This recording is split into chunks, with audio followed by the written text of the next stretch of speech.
You dumped a porn star? Friendship over. Friendship over! Make sure to listen to the Armchair Quarterbacks Drive Time Armchair Quarterback Show on Facebook Live, and make sure to tap that app, the Armchair Quarterbacks app, Google Android, Apple iPhone. Good enough for us down here in the bayou. Go Tigers and the Armchair Quarterbacks.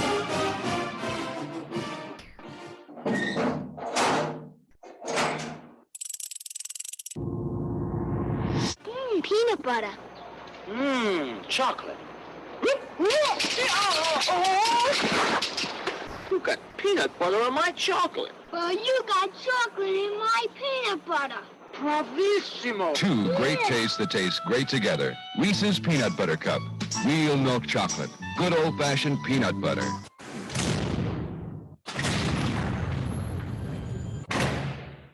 Playoffs? Don't talk about playoffs. You kidding me? Playoffs?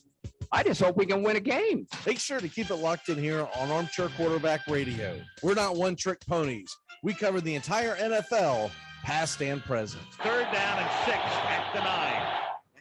And Jackson to the 20 and out in front, and only one man to beat, and easily can't run him down. He had the angle, but there goes Bo, and nobody catches Bo. Touchdown. Dion. Hold on, started. Hold on, turns the corner into Giant territory and leave it to Dion to break it open for a touchdown. What a run! Dion comes in as a receiver. Sanders going his way, but there's double coverage. He still beat the coverage, but intercepted by Sanders, and he scored again. There he goes, Dion Sanders, 71 yards. Dion combined a 59-yard punt return for a TD, a 55-yard pass reception, a 39-yard punt return, and a 71-yard interception return.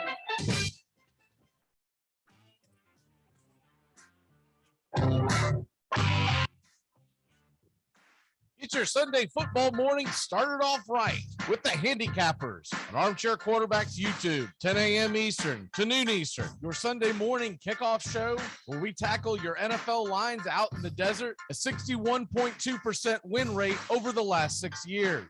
Against the spread, over, under, money line, you name it. And we dive into the world of fantasy football year-long and your DFS payouts. The only true Southern football kickoff show that talks the spreads in Vegas, your DFS and fantasy, and your year-long quest to win that fantasy football championship. Only on the Armchair Quarterbacks YouTube channel. It's the Handicappers on Armchair Quarterbacks YouTube, 10 a.m. Eastern to noon Eastern. Sundays, all NFL season long. Make 2021 your year. Learn with purpose with the Great Courses Plus. You'll have unlimited access to enlightening, engaging, in-depth video and audio courses on hundreds of topics taught by incredible professors. And you can learn anywhere, anytime with the Great Courses Plus app. What purpose awaits you? Find out today with a free trial. Sign up at thegreatcoursesplus.com/radio. Remember, thegreatcoursesplus.com/radio. The kind of Christmas stockings a family has will tell you everything you need to know about them. This will be more accurate than any horoscope you'll ever read. Okay, like first off, we have these. This is the gold standard of Christmas stockings. You and your family made these at home, or you had them made at some Christmas fair when you were 4 years old. They're not really the nicest to look at, but you made them and your family cherishes sentimental value. Their tree is filled with colorful ornaments they've collected over the years. This is a home full of love. Everyone's welcome. Then you got stockings like these. If you walk into someone's house and see these, turn around and walk out immediately. There is no love in this home. This is a cold, uninviting performance of a home. Even Santa Claus is like, oh God, is this the house with the cheetah stockings? This is the family that has 2 separate Christmas trees because their mom is a psychopath. Because nothing says love like throwing out the macaroni ornament your kid made at school because it doesn't fit with the theme of my tray. These kids get 6 PlayStation 5s and a Range Rover for Christmas when all they really wanted was a hug and for you to get off your phone. Santa just called me. He said we're gonna open up presents in the garage this year. Get your Sunday football morning started off right with the Handicappers on Armchair Quarterbacks YouTube, 10 a.m. Eastern to noon Eastern. Your Sunday morning kickoff show where we tackle your NFL lines out in the desert, a 61.2% win rate over the last 6 years. Against the spread, over, under, money line, you name it. And we dive into the world of fantasy football, year-long and your DFS payouts. Your only true Southern football kickoff show that talks the spreads in Vegas, your DFS and fantasy, in your year-long quest to win that fantasy football championship. Only on the Armchair Quarterbacks YouTube channel. It's the Handicappers on Armchair Quarterbacks YouTube, 10 a.m. Eastern to noon Eastern. Sundays, all NFL season long.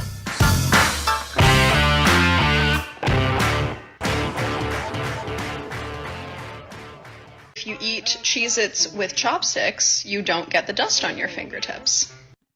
Little heads up, she's not going to do that thing you like. Worried about cheese dust. Screen pass to Trayshawn DeAndre on the right side. He dodges Crushman, makes his way to the end zone. Touchdown! But wait a second, I think there's a flag on the play.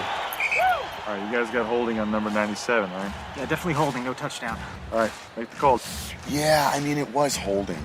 So make the call. Or, we say the flag was for an excessive celebration so they can keep the touchdown and apply the penalty to the kickoff, huh? What do you say? What are you talking about? I didn't see excessive celebration. You sure? I could have sworn I saw a little nay-nay going on. What's going on with you, man? All right, look, guys, I got to be real with you. Trayshawn DeAndre just scored that touchdown, okay? I have him on my fantasy team this week. I need these points. What? Are you kidding me? No, I'm not kidding you, Bill. I'm playing against my father-in-law this week, and if he doesn't score this touchdown, I lose. Well, I'm not going to let you make a bad call because you're in some fantasy football league. Make the call. Craig, no. If you make one bad call... This works out perfectly, Bill. I started the quarterback who threw the touchdown pass. We're going to have to ignore the holding call. I have the kicker, and I was kind of hoping that he wouldn't convert on third down, so he'd have to kick the field goal. Armchair. I was all about the LGBTQ community until I found out that it didn't mean let's get Biden to quit. I'm up. Biggest pick of the draft. 5th pick, 6th round. TJ Hoshimazode. Yes. Lock it up. Who? What? TJ House Vanilla. All right. TJ, who's your mama? Fantasy Rule 17. Know how to pronounce your draft picks. You mean TJ Hushmanzada from the Bengals? Put him on the board. Hoshimazoli. Got it. Championship. Sign up for the free Armchair Quarterbacks Fantasy Football League today. Weekly prizes and grand prizes to the league champions. All you got to do is shoot us an email, armchairquarterbacks@yahoo.com. We'll send you an invite. Contact us today because seats are filling up. That's armchairquarterbacks@yahoo.com. Put fantasy football in the subject line. Fantasy football time. It's fantasy football time. I failed a job interview last week.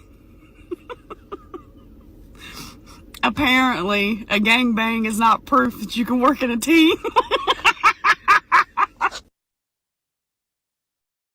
You get a whole lot of something with Farmers Policy Perks. So much, I'm going to have to speed things up. You can get the Farmers Signal app, and that could get you up to 15% off your auto policy. That's just for using the app and driving like the normal speed limit, hearing, full stop, making lane change, signaling human being you are. Get a whole lot of something with Farmers Policy Perks. Start with a quote by calling 1-800-FARMERS. We are farmers. Bum, bum, bum, bum, bum, bum. Got a nice short-term MILF walking in right now, good for 1 or 2 more divorces. Looks like she's been foundered, got a bad quarter on that side, short and spread on the teeth, non-legible tattoo. I'd say she's bangs vaccinated, though, because she's been banged more than an anvil in a blacksmith shop. I mean to tell you, seen more wieners than the Oscar Mayer hot dog company. She looks like she's pretty high maintenance, not an easy keeper. Look at that rear end, looks like a hail-damaged Volkswagen bug hood. Looks like somebody took a baseball bat and dented the hell out of her. You bet, right here. What do you want to do here? Oh boy, nice little rig here. Now 30, now 1, now but we can pawn, now 1, but we can pawn. You won't find another dumpster fire like her, boy. Now 31, now but we can 31, way up to you. Now 31, now but we can 2.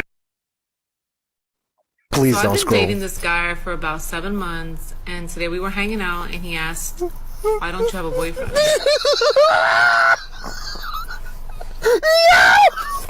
I'm bad at sex.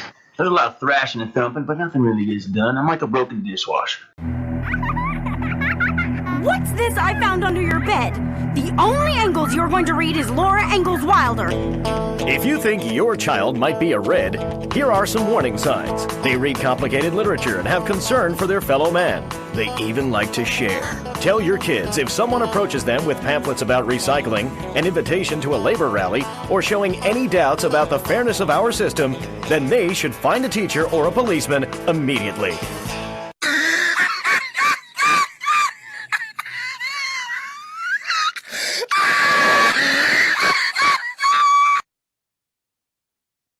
Armchair.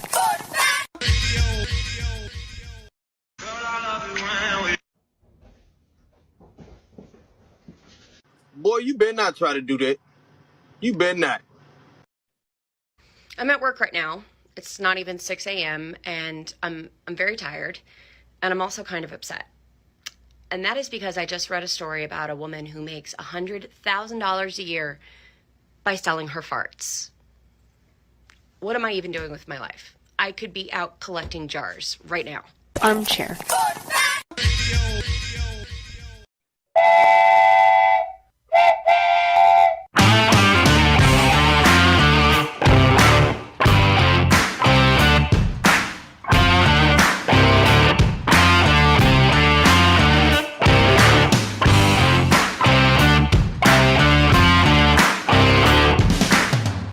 Welcome to the Handicappers, your Sunday morning kickoff show where we tackle your NFL lines out in the desert, a 61.2% win rate over the last 6 years. Against the spread, over under, money line, you name it. And we dive into the world of fantasy football, year long and your DFS payouts.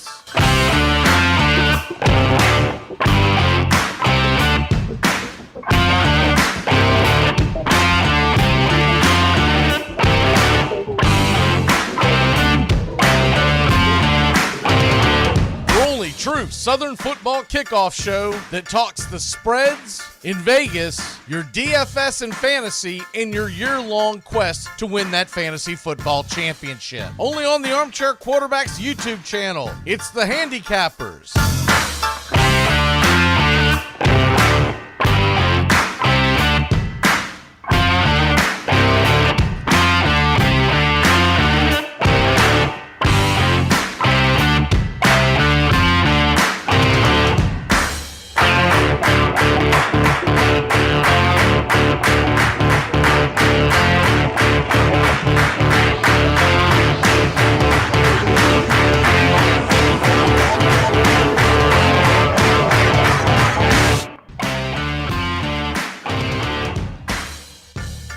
Welcoming in Bobby the Kid with Joey and Tones Areola, with Stephen Troche and Sean O'Toole on the way. With your host, Mac McGee. Welcome to the Handicappers.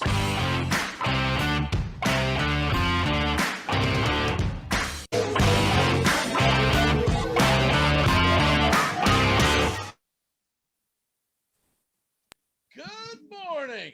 Welcome to the Handicappers. I am Mac McGee, and joining me is Mr. Joey Areola. Joey, how are you this morning, sir?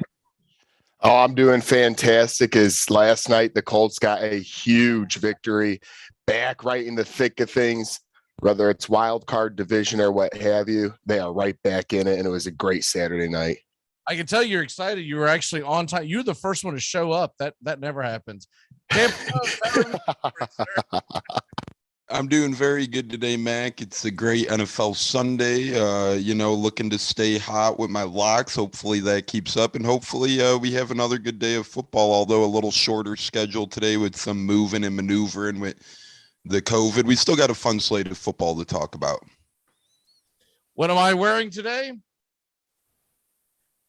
Do you know what this and this have in common? Is that Javon Kearse?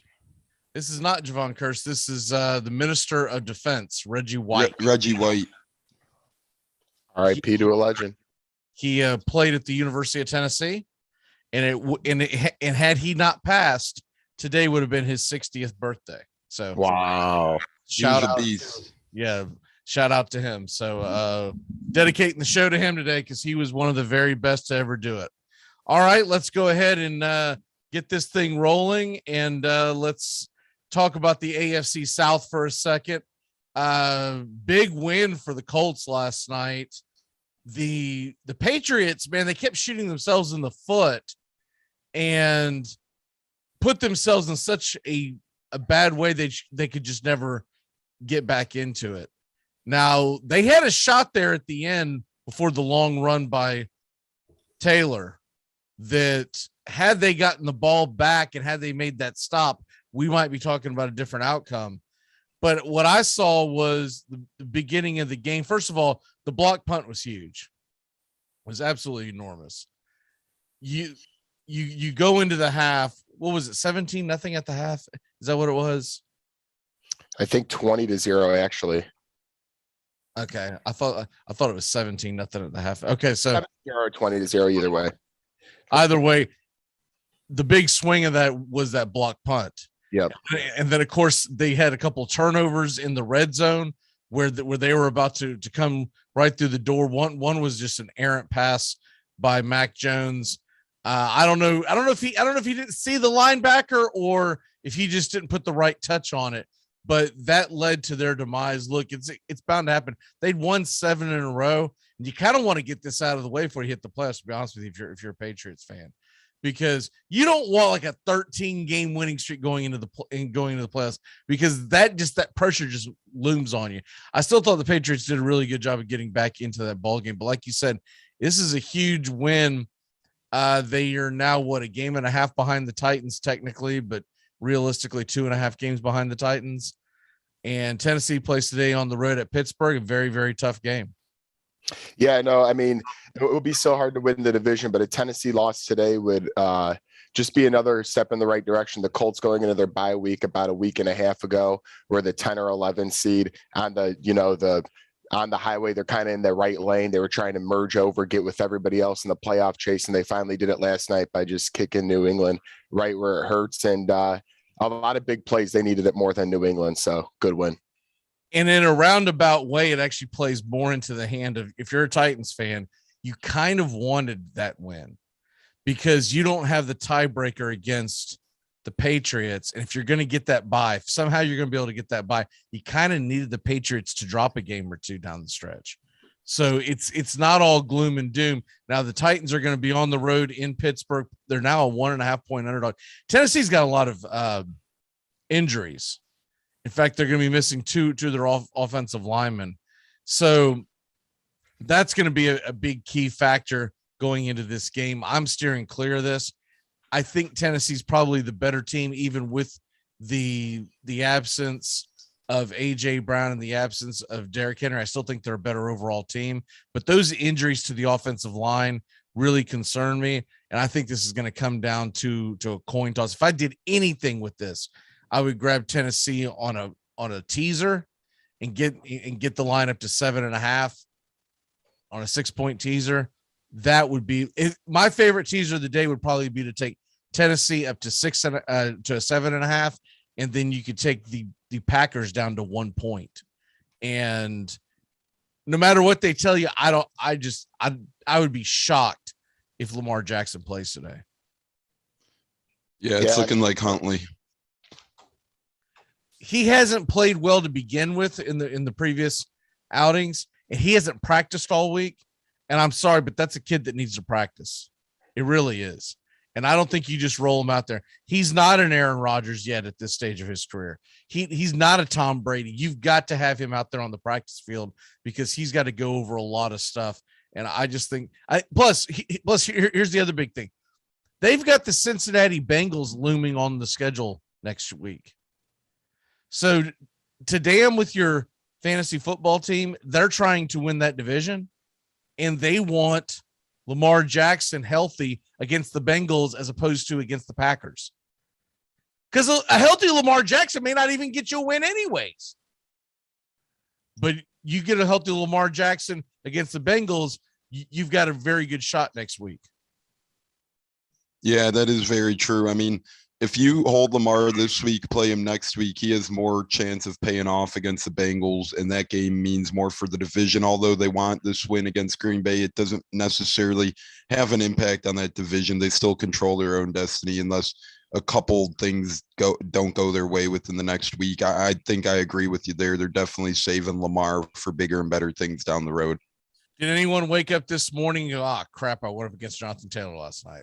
I woke up this morning and I had him in a couple leagues. So I was fist bumping. I was Millie rocking. I was doing my Pat McAfee dance. I've got a guy that was already heavily favored to beat me. And then that run happened. And I'm like, I'm gonna have to try to pull a rabbit out of my hat. I'm gonna have to try to take some dart throws to try to beat him. Cause I can't just put up my normal lineup because I think my normal lineup will probably get beat. This is one of our types of scoring. I don't think y'all are in this one, but it's the Reggae Auction 2. I'm sorry, it's the Auction 2 league where we can keep up to 2 players in the auction. And he was already before that game last night. But very similar scoring system to the leagues that we're in, right? Before that game last night, he was already projected to beat me by almost 20. And then that happened. I'm like, oh God, it's gonna be a tough stretch. In one of my leagues, though, I'm happy that I've got Eckler. I got another one where I'm not gonna say I've already won it, but I have Tyreek Hill and Kelsey on the same team. Ooh. And I want to say I had I had CEH. So 3 of my guys have gone and I've got like 88 points. So I'm in pretty good shape. You never can say that that's a foregone conclusion, but anyways, the other thing in the AFC South, won't spend much time on this, but the Jaguars are playing Houston. There is fantasy relevance of this. I think the biggest thing is if you've got James Robinson, get him in your lineup. Bevel is going to use him. Bevel is absolutely going to use him. I guarantee it. Because Bevel doesn't want to look like a clown like the way Urban Meyer looked like a clown. And people scratch their head because why are you not using the best player on the team and handing him the damn ball and giving your rookie quarterback a fighting chance? Also like the Jaguars to win today too. And I think they'll even cover. Ian Rappaport said he called Urban Meyer yesterday too, and Urban Meyer was like, "Oh, I'm sorry for not getting Robinson the ball more, but yeah, I did bench him." It's like, what an idiot that guy was. Good riddance. Why is he even fielding phone calls from Ian Rappaport? he should be hiding in a Motel 6. Yeah, dude, no good comes out of that. Like, I'm just like, sorry, dude. Even if I accidentally answered the phone, as soon as I answer the phone, realize what I've done is, you've reached Urban Meyer. I'm not available. Beep. Just mute myself. If I'm Urban Meyer, I'm just going into hiding for about 2 years. I'm steering clear of that nonsense. They're saying now there's an article came out last night that Jaguars may not have to pay him a dime. Yeah, if they had probable reasons. And I mean, you could, Florida is a cause state. Right. And they have cause. Absolutely. The Josh Lambo thing alone, kicking him in the leg. Now, I think what's eventually going to happen is you'll see Meyer's team get some kind of a settlement and they'll go on their separate ways because the litigation could go on forever. Because even though you're in the National Football League and you've got to show that cause. And the first question everyone's going to ask is, well, you knew about this in late July. Why the hell didn't you bring it up until now? Right. So you knew about, because if I'm his attorney, I'm saying, well, you knew about this in late July, early August, when he first came to you and complained about it, but you waited until Urban Meyer was 2-10 on the season to say, hey, I want to fire you because, you kicked a guy. Not because you're terrible. Wouldn't have happened if they were 10-2, right? You probably don't hear that. They would have swept it under the damn rug. Exactly. That's the point. Jaguars aren't fooling me. I get 2 great games in my local market today, by the way. Jags and Texans and the Cowboys and Giants. Thank you very much for that. Jeez. Couldn't throw you a bone. Oh my God. God forbid that we get the Tony Romo, Jim Nantz game of the week, Titans versus Steelers. No, let's give him this. Yeah, it's fine. Shush. All right. Moving on from that, the Buccaneers and Saints tonight. Huge game for the Bucks. 11.5-point favorites. I'm smelling a cover by the underdog, but I do think the Bucks will find a way to win. Yeah, 11.5 points. What do you think on that? We haven't won the division since 2007. It's been 14 years since the Buccaneers have won the NFC South, and they haven't beaten the Saints in the regular season now since 2018. Obviously, we got the best of Drew Brees and company in the playoffs last season.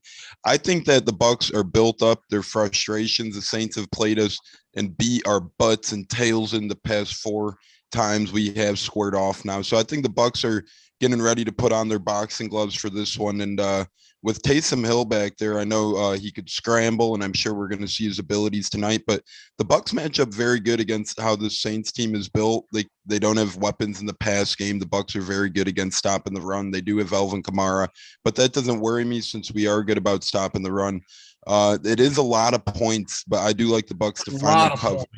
I do like the Bucks to finally cover against these Saints. I think that Tom Brady has triple circled this game on his schedule. He could check mark a lot of things. NFC South champions, beating the Saints. He hasn't lost to another team for 4 times in a row in his entire NFL career. You don't think that's eating him alive going into this one?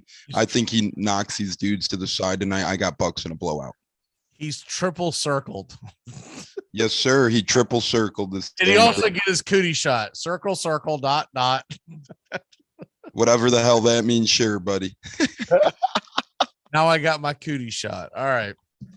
He's triple circled this. 11. So you think they're going to cover in a blowout? I got 45-17 Tampa. I'd take that any day of the week. Give me 28 points in the freaking Saints. Are you kidding me? Joey, what say you? Yeah, I have the Bucks winning in a little bit closer game. I think this will be close at halftime where Tampa Bay. Did they cover?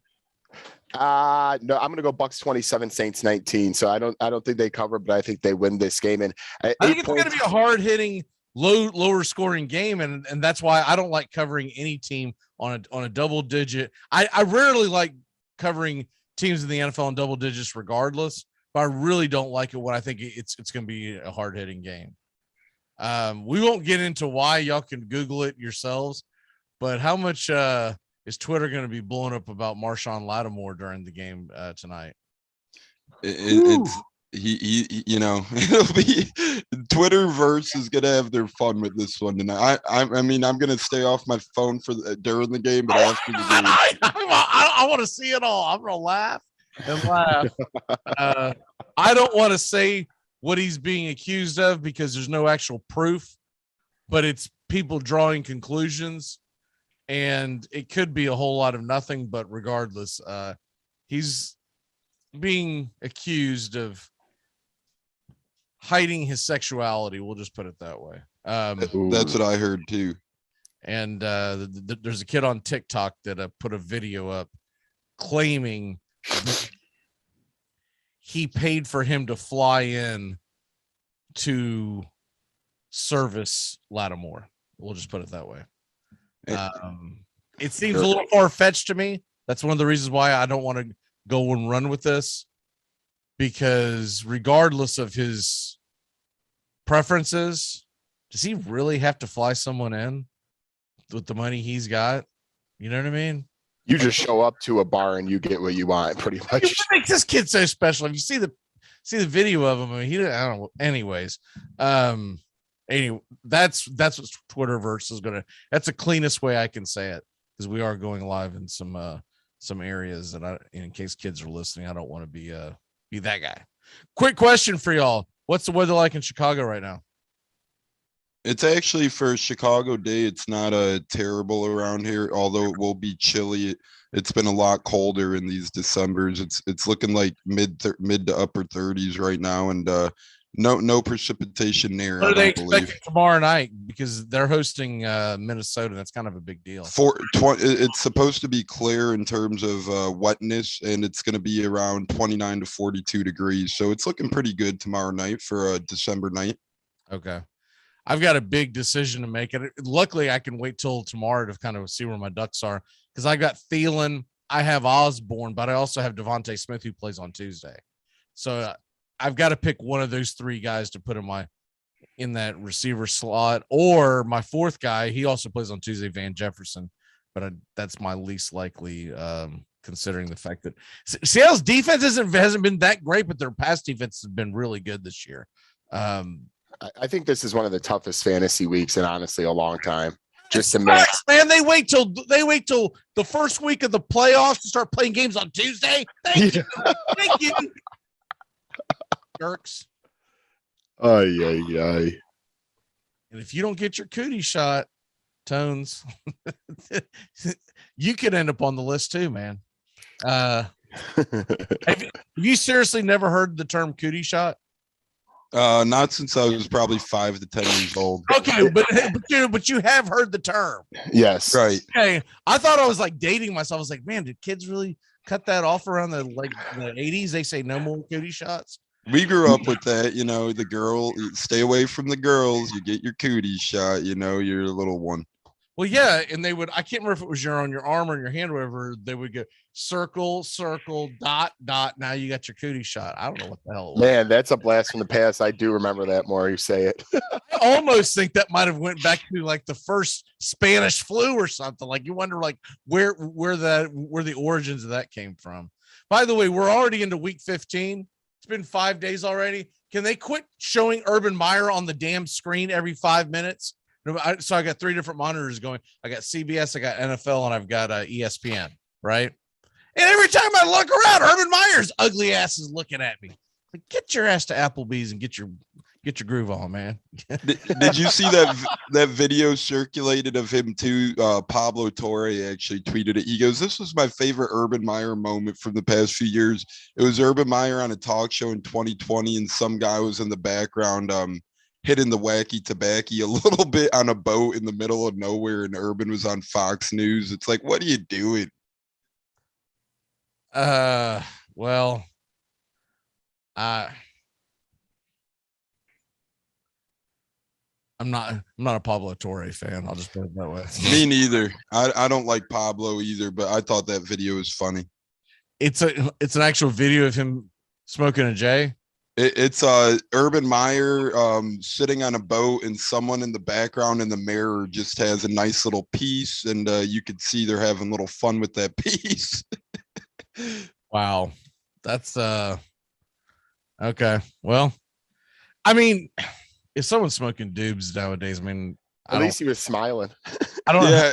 Yeah, that is That's true. what he needed. Maybe if he would have smoked a little more doobage, he wouldn't be kicking people in the freaking leg. Maybe that's why he was cranky. Oh, I couldn't find the doob this morning. Let me kick Scobie. Exactly. Okay, let's go ahead and move on from that and give us your cold and bold predictions. Joey, since you finally showed up first, it's a great day to be alive after a victory. I don't get sad. I was expecting you to pop on and say, dude, Tones is in the hospital, because I was like, why is he on early? Hey, I'm 3 for 3 this week. It's been a nice run we've had here, me and you. Cold and bold wise, though, on the way up this week, I'm going to go with Dawson Knox and Gabriel Davis. I think they have really good games at home today against a Carolina team that's been mightily struggling. Those two guys last week against Tampa Bay had pretty good games in the second half, and I think they really open up the alleyways in Buffalo routes Carolina today. I also like a Jaguar today that's not named James Robinson. Laviska Shenault, he's had a disappointing season to this point, but he was targeted the most last week with Marvin Jones Jr. I look for the Jaguars to put up a lot of points today. After everything that's happened, I think it's just setting up for a big Jaguars blowout. So those are my guys on the way up. And then on the way down at wide receiver, a guy who's been hot lately, but I don't like in this matchup, Russell Gage. I think the Falcons are going to struggle mightily at San Francisco. I think San Francisco might really beat them up and make this very physical. And I don't think Atlanta has enough power to stay physical with San Francisco. Cordell Patterson has an okay game. He got to light it up, but he can't be screwing me today, man. I can't have to go like good 4 points. He can't be screwing me. That's all I care about. I think Cordell Patterson, if anybody, will be able to match the physicality and make some moves there. So if anybody has a day for Atlanta, I would say Patterson only. And then Bengals, why not? I've knocked on a few times, but Boyd and the boys are going up at Denver defense on the road, where it's never a fun, easy task. I think this will be a lower scoring ball game. I keep going back and forth on who will win it, but I'm down on some of the Bengals weapons outside of Jamar Chase today. So those are my cold and bold predictions. Hey, real quick, we got a question coming in already. Saquon Barkley or Devontae Smith? Saquon Barkley or Devontae Smith? I'm going with Saquon Barkley here. Although I do like Devontae Smith and his potential, I think that Saquon is still ultimately the guy in the Giants offense who could produce fantasy points, who could have a big fantasy game. And he said this week that, hey, I need to get going so this Giants team could get going. So I think that the Giants try and get Saquon involved a little more than usual today. I like Saquon's potential today. Give me Saquon in that one. And you never know with those, Tuesday games, you think the guy's safe, but you just never know. You don't have a lot of backups at that point in time. So anyone who plays Tuesday is going to be a little more of a risk than anyone who rolls out today. Give me Saquon. What say you, Joey? Make that two of us. I'll keep it short and nice. Yeah, I think I agree. I do love the ceiling of what Devontae Smith could do. And what's exciting about it is you push it to Tuesday. And so you got to, if you're down by, X amount of points, you've got a rooting interest to watch Tuesday night. But Saquon's probably your safest play just because of the volume of touches he's going to get. So Brian has officially put the kiss of death on his Bengals today. He's put like 3 or 4 comments about how they're going to win bucket. So who's ready to take the lock of the Broncos and the points? Steven, we'll tell Steven to take. Okay. Sorry to cut you off. Where were we on cold and bold? Over to Tones. Okay, sorry. All righty, fellas. Am I cold and bold today? I do like to have a big game. Myles Gaskin, he was activated later this week off the COVID list, but a lot of people have him on their bench right now because, he didn't practice a lot this week, but he's going against the Jets, and I find Miami's success to have been gaining steam when they do get the ball to Myles Gaskin more, especially in the receiving game. So if you are in PPR leagues, especially, I'd feel safe about trotting Myles Gaskin out. I think he has a big game today. And then KJ Osborne, I think, has another nice game tomorrow night. He's had back-to-back touchdowns in back-to-back weeks. Adam Thielen or no Thielen, I think that the Vikings are going to pass against this Bears defense. And I think Osborne lights him up tomorrow night. He's found end zone in 2 games in a row. I think he makes it 3 tomorrow. He's become quite the deep threat for Kirk Cousins. And that Vikings offense seems to look a little better by the week. So I like Osborne and Gaskins to have good games. And then for cold games, down games, Michael Carter, he is back for the Jets this week.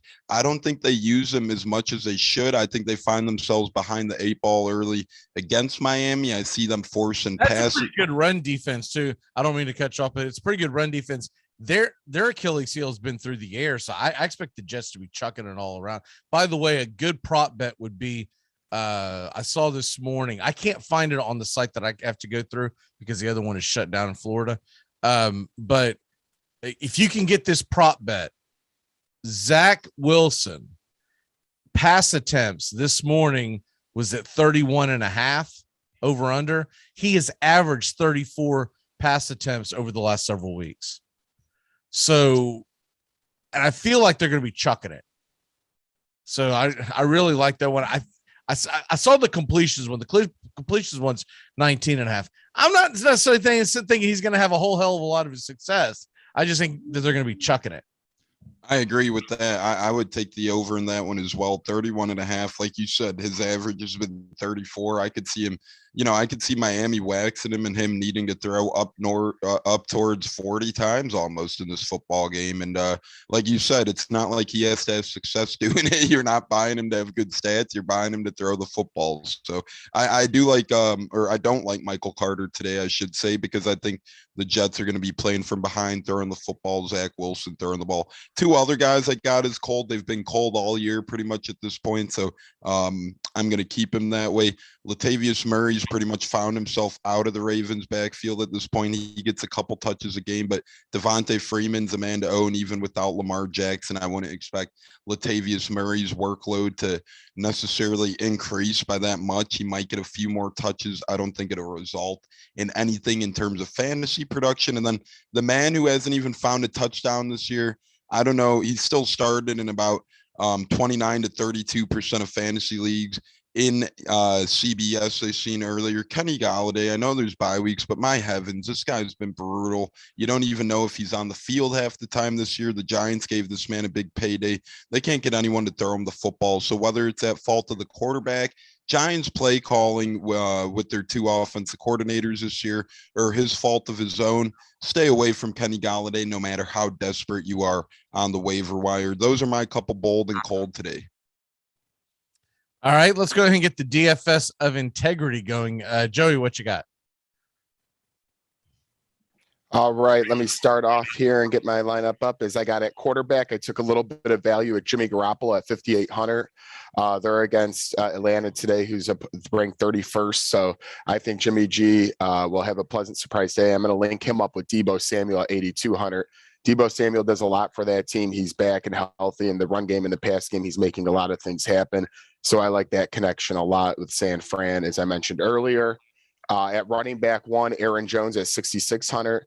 I think Green Bay will put up a lot of points today because, I mean, Ravens defense, they just keep losing a corner every other week, it seems like, and them being without Lamar possibly. I think Green Bay Packers will be able to control the clock and really use Aaron Jones a lot. Running back number two, I'm actually staying in the same game, Devontae Freeman at 5,500. I think the Ravens, if they have any success today, he's going to have to find himself in the end zone. Regardless of who's playing at quarterback, they're not going to be doing a lot in the pass game, to me, as much as they should be trying to create through the ground. Wide receiver number two after Deebo Samuel, who I mentioned earlier, Chase Claypool at 5,900 after his fatal mistake last week. He still did make pretty big plays in that game, and this is a must-win for the Steelers. If the Steelers lose this game today, season is over. You can just consider them done. AJ Green, another wide receiver at 4,900 without Hopkins. Cardinals are going to have to start doing things a little bit differently. To this point in the season, until the last couple of games, they've been flying all cylinders, but with injuries, with things going on, they're not the one seed anymore technically right now. A lot is happening, and I think Arizona, they're going to sputter down the stretch unless guys like AJ Green and Zach Ertz step up. So I like him at 4,900. My tight end is Noah Fant at 4,400. Denver is at home today against Cincinnati. Cincinnati does let up a decent amount of points, so I could see Fant finding the end zone. Tones alluded to this guy earlier. In my flex, I got Gaskin at 5,600. The Jets' opponent's ranked as 32nd. I mean, we know they're abysmal, so I could see a heavy dose of the ground game today as Miami needs a big win coming off their bye to stay in the playoff race. And then Buffalo defense at 3,100 with $0 to spare. Carolina is just, they can't figure out who to play at QB. It should have stayed PJ Walker. They decided to go with Cam Newton. I guess he's not so back anymore. So that's my DFS lineup of integrity with $0 left. All right, Tones, go ahead and roll into yours because we got to get this going so we can get to the picks. Yes, sir. Well, no Bucks today, no Colts today. I was looking around what the hell's going on here when I'm making my DFS lineup. But nonetheless, I had a wiggle to another Florida team, and I wiggled to the Jaguars without Sir Herb. I think that they're going to have a nice offensive game today. Thus, I'm picking a value pick for my quarterback. One of the cheapest besides Mike Lennon, I'm going with Trevor Lawrence for 5,100 today. I think that he is a nice game. I think that he's been hindered by Urban Meyer, and I'm stacking him with James Robinson as well for 5,400. We've seen the misutilization with James Robinson at the helm of Urban Meyer, but when Robinson's been given the ball this year, he has produced several games. So I expect the big one from James Robinson today for 5,400. A little bit of a value pick here at running back number 2, Craig Reynolds for the Detroit Lions. He had a nice couple scampers last week. Jamal Williams still out this week. DeAndre Swift still out this week. You don't know who's going to be even touching the ball for the Lions at this point. And although I do think Arizona ultimately wins by around 7 to 11 points, I think that this game's a little closer than people think. And I think Craig Reynolds gets some good repetition in this one. Wide receiver 1, I'm going with Devontae Adams for 8,900. Baltimore is without Marlon Humphrey. He suffered an injury. Who is even left back there in that Baltimore secondary at this point? I think Devontae has a day today. Wide receiver It's 2. Ed Reed. I'm not worried about it. I'll tell you that right now. Unless Ed Reed goes and straps on the old cleats and whatnot, I'm not concerned about it.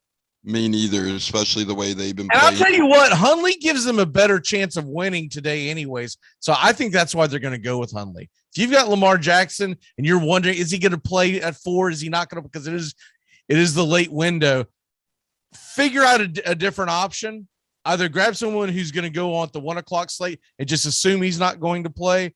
Or if you really want to hedge your bets and you're hoping, then maybe grab Hundley, maybe grab someone else that's going to play after 4 o'clock. Remember, you got a lot of options this week because you've got 4 games going on between Monday and Tuesday. You also have the Sunday night game, and you've got a couple of 4 o'clock games today.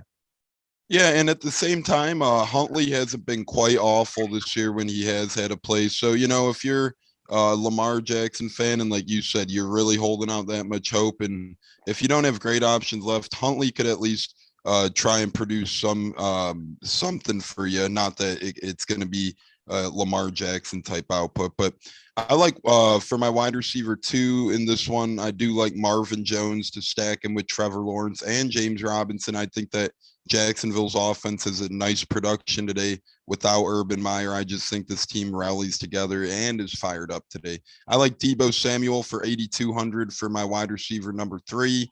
He's been running the ball a little bit for San Fran. Mitchell seems to be out today again. So, Deebo will get at least 3 to 5 carries in this one. And the way he catches that football, he's going to get targeted a lot against a porous Atlanta defense. So we'll see what happens today there. I like Pat Freiermuth for my tight end. He's pretty much a mainstay for my tight end at this point for $4,500. Good guy in the red zone, man. I just think the Steelers always look his way in the red zone, and I feel like this guy gets about a touchdown a week at this point. So I'm putting my faith into Freiermuth to do that same success. And then I like Saquon out of my flex. We talked a little bit about Saquon earlier. He's 6,500 today. He said himself he needs to be the reason why the Giants offense gets going. Giants are still banged up. Here's your defense. Defense is Detroit. Me, I go bad defenses. It was either Detroit or the Jets. And I still have $100. As opposed to Detroit, you're going with Detroit. Detroit, however the hell you want to pronounce them. But 2,400, my friend. I have $100 left over, and I didn't think no appropriate upgrades I could find on the board in terms of that $100. Okay, Bobby, welcome aboard here. How are you doing this morning, sir? I'm doing good. Could be better with the Cardinals win today, but I'm doing good. You should get that one. I just don't like them covering. I think that's a big number to cover. I think it's honestly kind of a close game today. And it's not because I think the Lions are a good team, and I don't think we're going to be hampered too much by losing D-Hop. It's West Coast, East Coast. It's Monday night follow-up. So you just played on Monday night. You're going to go from the West Coast to the East Coast time zone. And you're missing D-Hop. I think it's a perfect lineup. I'm definitely hitting Detroit today, and I feel a little nauseated doing that, but I'm definitely hitting Detroit today. And it's even besides those things that you mentioned. If you're a Cardinals fan, you'll know it. Like in the past few years, we've had our struggles with Lions for some reason. They're kind of like the Panthers with us. I don't know. We have a tough time beating them. I remember we tied with them a couple years ago, and the year before that we lost to them. And then obviously Jared Goff, he's kind of our kryptonite. So I at least anticipate a close game today, but I do think we'll win. So, okay, go ahead and hit us with your DFS of integrity, lineup of integrity. Gotcha. All right, at quarterback, I got Tua for 5,700 against the Jets defense. Not too much needs to be said there. A lot of quarterbacks games getting postponed. Some are injured. Lamar, for example. So I think the board is kind of limited there. But I like Tua at 5,700. I think it's good value. My running back 1 is Chase Edmonds for 5,100 against the Lions. I think, we're gonna try. I think we're gonna limit Connor quite a bit today because he's coming off that injury. There's still a lot of uncertainty on how much snaps he's gonna get. But even if unless we really need him, if it's a really close game, I don't think we'll be playing him too much. So I like Edmonds today at 5,100. My running back 2 is Gaskin at 5,600. Again, another player going up against the Jets defense. I'm hoping to see him get in the end zone at least maybe once, maybe twice today. But I like the Dolphins offense a lot today. My wide receiver one is Debo Samuel against the Falcons. Tony alluded to this earlier. I know Debo. You got Debo? No, well, I've got him in a year-long fantasy lineup. Oh, okay. I see y'all him got him having in DFS. Yeah, I see him having a big day today, though. He's going up against a bad Falcons defense. He's been a big weapon in that offense, both on the ground and through the air. And with Elijah Mitchell being out yet again, I think Debo is going to have himself a nice day. My wide receiver two is Deontay Johnson for 7,500. He's going against a weak Titans secondary. I see him having a big game. I don't think the Steelers are going to fade away from the passes too much today because I think it's going to be a close game. So I like Deontay Johnson at 7,500. And my wide receiver three is Robbie Anderson at 4,800 against the Bills. And I know he hasn't had much of a great year this year. He's been a little bit of a letdown. But last week when PJ Walker filled in for Cam Newton, he really started getting a lot more targets. PJ Walker seemed to connect with him a lot. And given that PJ is probably going to be taking most of the snaps today at quarterback, I like Robbie Anderson a lot for 4,800. My tight end is Mike Gesicki for 5,000. He's going up against the Jets, as the other Dolphins players are. Waddle's out, so I see Gesicki getting a lot more targets than usual today, and I like him for 5,000. My flex is Deontay Foreman for 5,200 against the Steelers. He had the most carries last week out of the Titans running backs. It's mostly split up, but he had the most of the three. And then the Steelers defense, their run defense proved to be pretty weak last week, as we saw in prime time. So I like Deontay Foreman for 5,200. Hoping to see him get in the end zone today. And then my defense, I got the Jaguars for 2,800. I didn't have a ton of money left to spend, so I went with them. They're going up against the Texans, and I hope they can get maybe some turnovers today against Davis Mills. All right, well, let's go ahead and get into. Let's start talking some of these lines because I don't want to do all fantasy this first hour. So let's go ahead and talk some of these lines. Let's get into them before we get y'all's locks of the week. Let's go ahead and start off with some of the early action. And we're just bringing up Tennessee, Pittsburgh. Tennessee's getting 1 point. And I'm not saying that you would necessarily going to play this game this week. But if you had to choose, are you taking the Steelers at home with their porous run defense? Or are you taking the Titans on their road banged up on the offensive line? Bobby, I'll start with you. I'm going with the Titans +1. I really like this today. I think the Titans will win today, and I like them to cover, of course. Tones, what say you? I like the Steelers today. I think the way that, they've been operating, I think that this game is their type of ball game to win at home today. And I think they win a close one at home at the helm of Najee Harris on the ground. And Mr. Colt, Joey. Must win for Pittsburgh. Don't even need to consider it too much. I'm going with the big win for the Steel Curtain. I normally don't like picking the Titans one way or the other because of my fandom. But I will say this. The key to this entire game is if they can get Foreman going. Because if the offensive line is so banged up that they're not able to run on that Steelers front seven, they're going to be putting a lot of pressure on Tannehill. And without the play action, the threat of the play action, look, you've got A.J. Brown, who is still on the IR. Julio Jones is there, but you get past Julio Jones, their receiving options are really I'll be nice to say slightly above average at best. But you don't have a consistent receiver past Julio Jones that you can say, well, I would definitely wouldn't mind leaning on Chester Rogers today, or you name him. I would like to see them get the ball in the hands of Hilliard a little bit today. That could be the wild card. Maybe on screen passes, maybe on swing passes. Get the ball in his hand. He's one of those guys that is so electric. If you can just get the ball in his hand into open space, he can make a big play. That's going to be a huge deal. I think they're going to be able to get some pressure on Big Ben. He's kind of a statue back there. Mm-hmm. If Najee Harris can get rolling, I think the Titans are in trouble. Because if they don't have to rely on because I think we've all seen it over the last several weeks, Big Ben, you put the ball in his hand enough, he's going to make mistakes. Mm-hmm. And the Titans are not not Minnesota. You give them a lead because of mistakes, they're just going to suck the air out of the clock. And the next thing you know, it's going to be late fourth quarter, and somehow you're down, 14-6 with 5 minutes left on the clock, and you've got to go through the Titans defense and get a 2-point conversion. The Titans will try like hell to slow this game down. They're trying like hell to slow the season down to try to get to AJ coming back and then eventually Derrick Henry. But it's funny too, because Pittsburgh, they bring back Big Ben, but they don't give him an offensive line after they bring him back. So they they know he's a statue back there. At least give him an offensive line if you're going to bring him back. And the most curious number about this entire game, though, I think most of y'all would agree to this. 43.5 is the over under. That is a strange low over under for two defenses that are not dominant at all. Yeah, maybe Vegas is looking at the, maybe Harris and Foreman Hilliard days. I'm not really sure there, but I agree with you. It's pretty low. I'd be willing to bet there's about 4 turnovers in this game total. Oh yeah, I agree with that. Sloppy football game.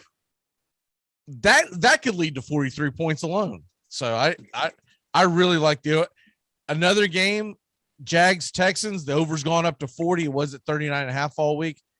I think that's going to be a fairly high scoring game. That seems really low, and there's pretty decent weather here in Jacksonville today. It's overcast, but they're not expecting some big rainstorm or anything like that. So that seems like a really, really low number for two teams.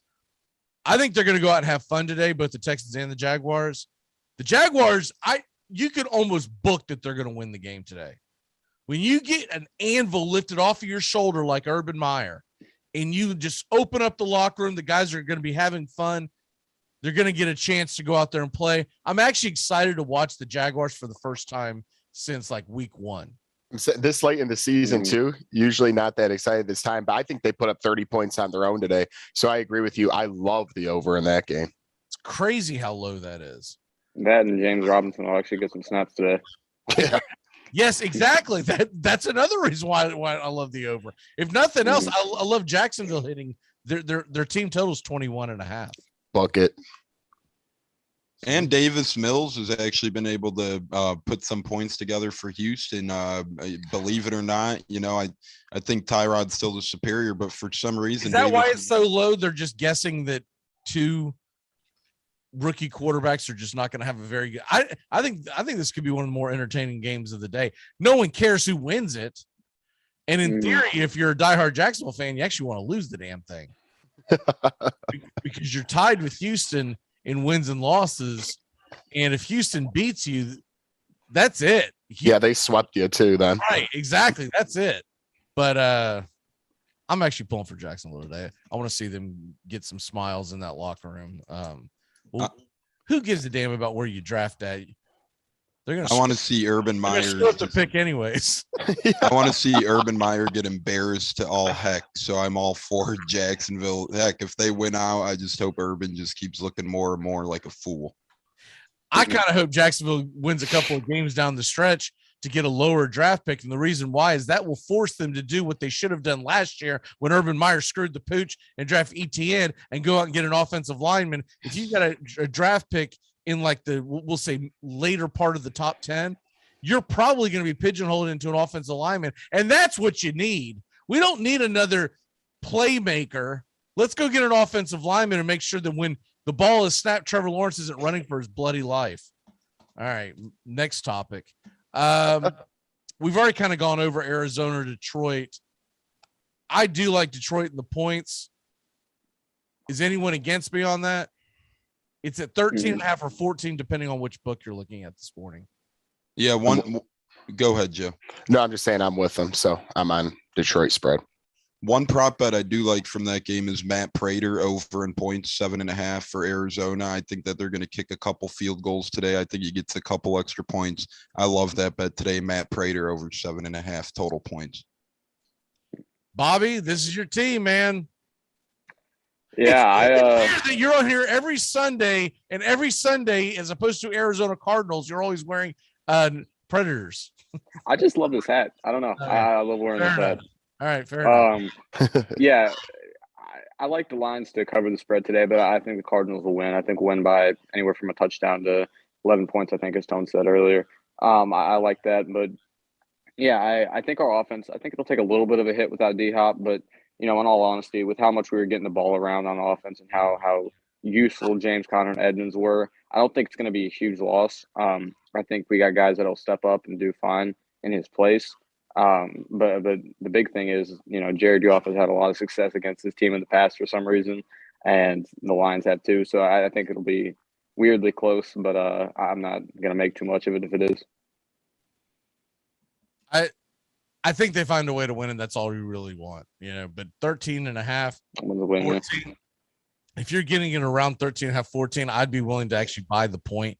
You'll go from a minus 110 to somewhere like a minus 130, 135, depending on the book. And that just gives me a little more of a sense of, I'm not going to say easement, but I'm not as bugging out as much if I'm getting 14.5 compared to 13.5. Yeah. Now you can never guarantee in the National Football League that teams aren't going to go for 2, et cetera, and screw up that kind of alignment. But I like anytime you give me an NFL team that's at home with 2 touchdowns in their pocket, I'm usually jumping on the damn thing. With that being said, too, I'll tell you something else that I find very, very low. Jets, Dolphins. So Dolphins are a 10-point favorite. How about the Jets team total is only 14.5 today? Yeah. I know they play pretty good defense, but 14.5, that's pretty low. That is low. But I do kind of, it's hard to, see the Jets even get into 15 points sometimes, just the way their offense operates. It is a low one, but Miami's been hot. I think that one could be a low score and ugly affair. Oh, we finally have lines in, by the way, for the Monday and Tuesday game. We didn't have them. I guess it was yesterday. I was looking at them or whatever. How about the Raiders? So if you would have grabbed the Raiders before the announcement, they were actually a favorite in Cleveland. Now Cleveland is a 3-point favorite. So it was Vegas 3-point favorite. Now that they expect everyone to be hunky-dory and healthy and everything, Cleveland's a 3-point favorite. And tomorrow night, the Vikings are a 6-point favorite in Chicago. Which play do you like better in that, one way or the other? Bobby, I'll start with you. With the Vikings game specifically, the Vikings can't seem to avoid a close game. So I kind of like the Bears to cover. I think the Vikings are absolutely capable of beating them by 7. I think they're a better team, but they seem to love giving their fans heart attacks, I guess. So I like the Bears to honestly cover in that one. And the other one the Raiders, they were favorites, like you mentioned. It kind of comes down to Baker gets off COVID reserve, which I believe he should. I'm not positive though, but I guess time will tell on that. But I'd kind of stay away from this one until we really know who's going and who's not for both teams, specifically the Browns, because they were the most hampered by the COVID protocols. So I would wait on that one, but I do like Bears +6. Jones, what say you?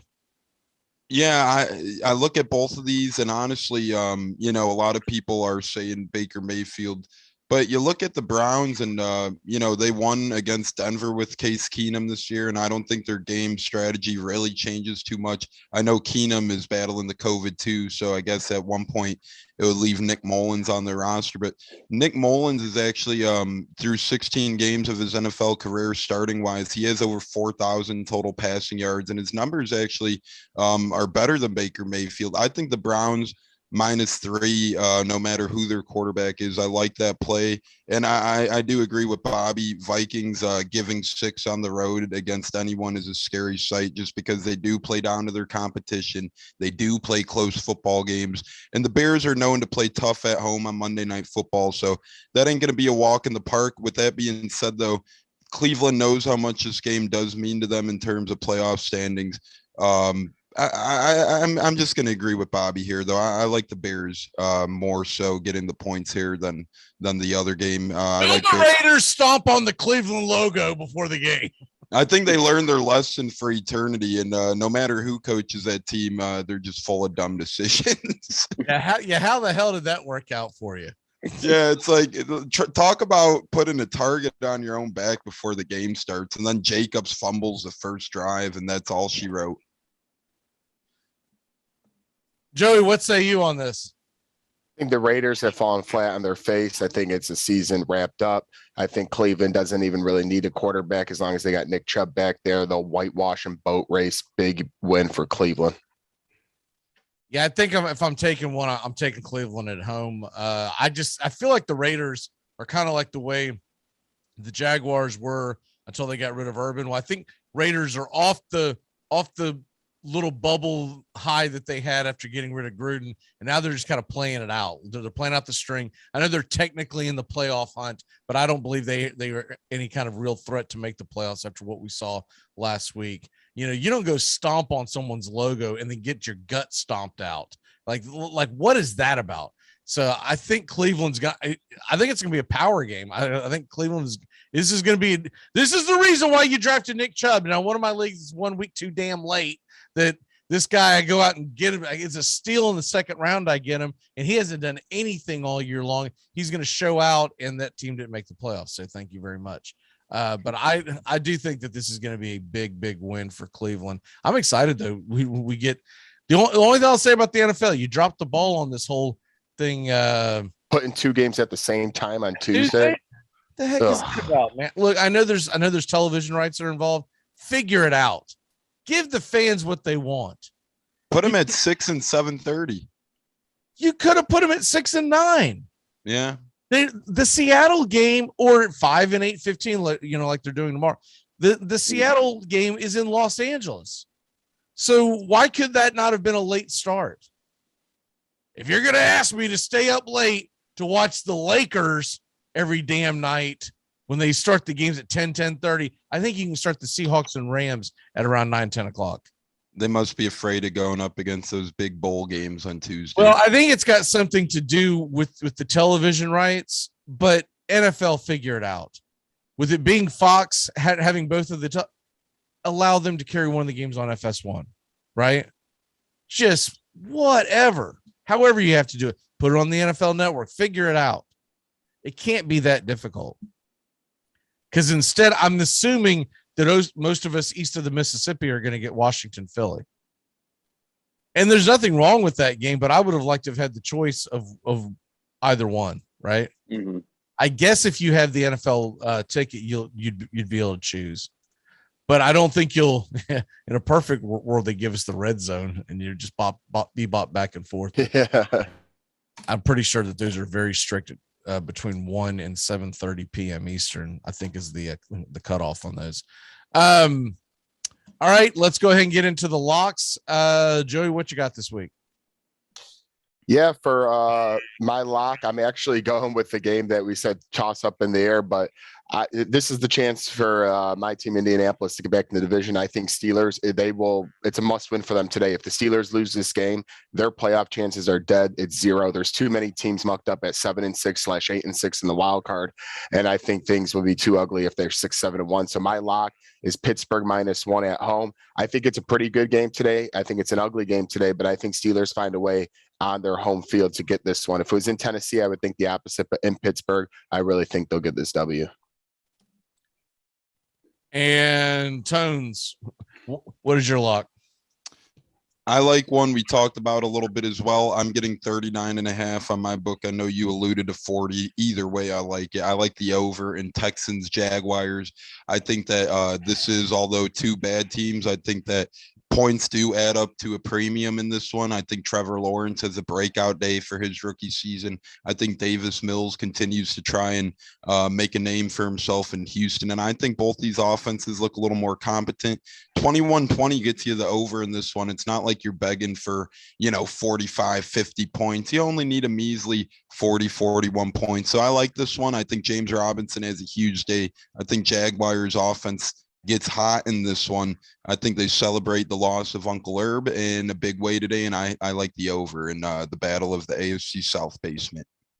Joey, what's your one big thing? My one big thing's actually going to allude to next week since we won't have a show before that. Bobby, next week we got a big matchup in Arizona on Christmas night. I'm looking forward to Indianapolis and Arizona. It's going to be a lot of fun. Good luck to you. Merry Christmas to all, and good luck. That'll be a fun game. Go Cardinals. Hey, I knew you were going to sneak that in there, man. Tampa, what is your one big thing? My one big thing is, like we've alluded to, we got football coming up, doubleheader Monday, doubleheader Tuesday. Look for McGee and I on the call for Thursday night football for actually a really fun game. San Fran, Tennessee, that's a playoff preview right there.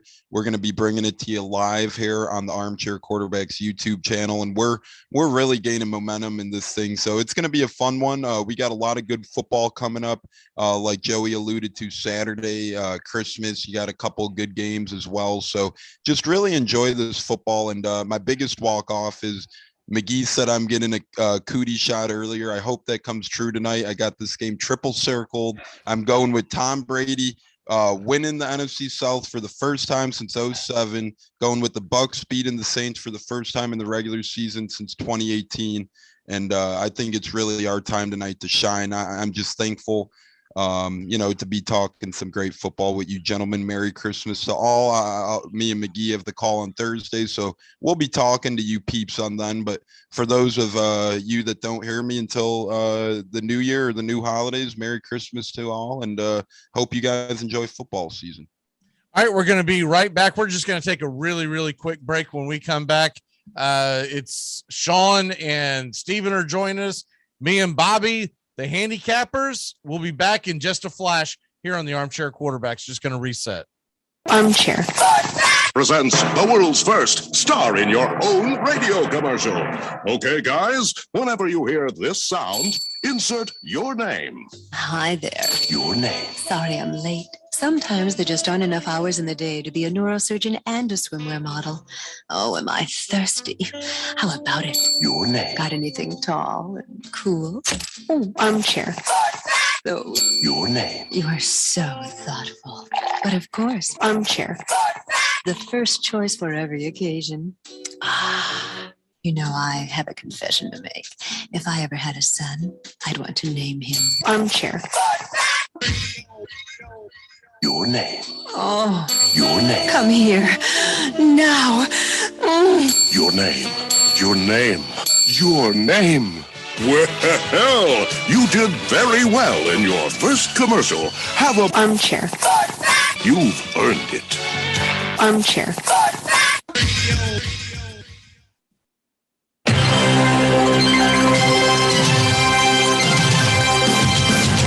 Yeah, I don't get that logic of rooting for your competitor to be successful. I think I understand the balance of having your conference stay strong. Look, if it's a sport that I'm like, well, we're never going to be any good, then okay, whatever. Right. But it's stupid. If you really think Duke Blue Devil basketball fans go, come on, Carolina, let's get one. Let's get a championship. It's stupid. It's the dumbest thing on the planet. SEC. This is Armchair.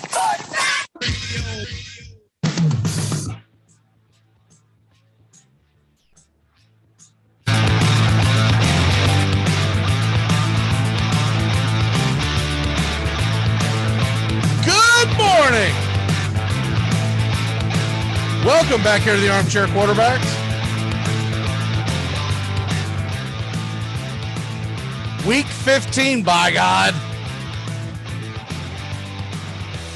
Steven and Sean are ready to roll with us here on a Week 15. Sean, how are you this morning, sir? I'm doing great. Had a very productive Saturday. Good Colts win for me and my son. Saw Spider-Man yesterday. All the Christmas presents are wrapped and purchased. I got 2 weeks to hang out. Spider-Man, yay or nay? Spider-Man, super yay.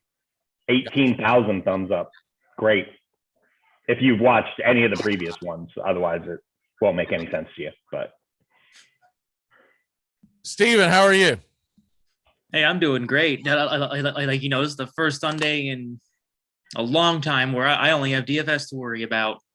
11 leagues, 10 of them didn't make the playoffs, and the one I'm in got a first-round bye. So 0 playoff matchups.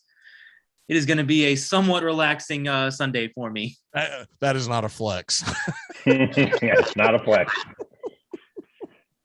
That's funny. You don't have a single matchup this weekend at all?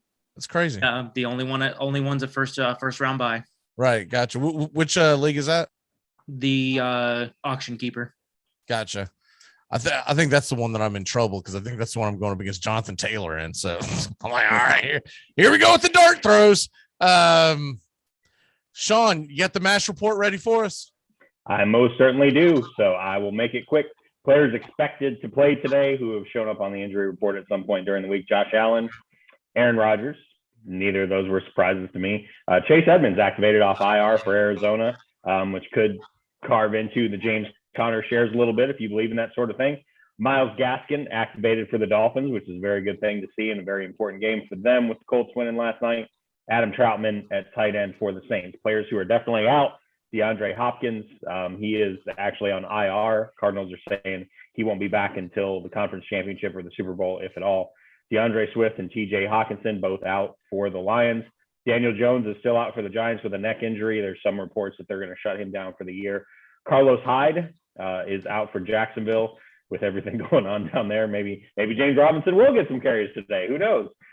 Elijah Mitchell is still out for San Francisco, which means you're going to have the combination backfield of Jeff Wilson Jr., Jermichael Hasty, and basically Deebo Samuel is the default running back in San Francisco. Calvin Ridley is obviously still out for Atlanta. Logan Wilson is still out for Cincinnati, which is important. I referenced him last week. He's one of PFF's better coverage linebackers.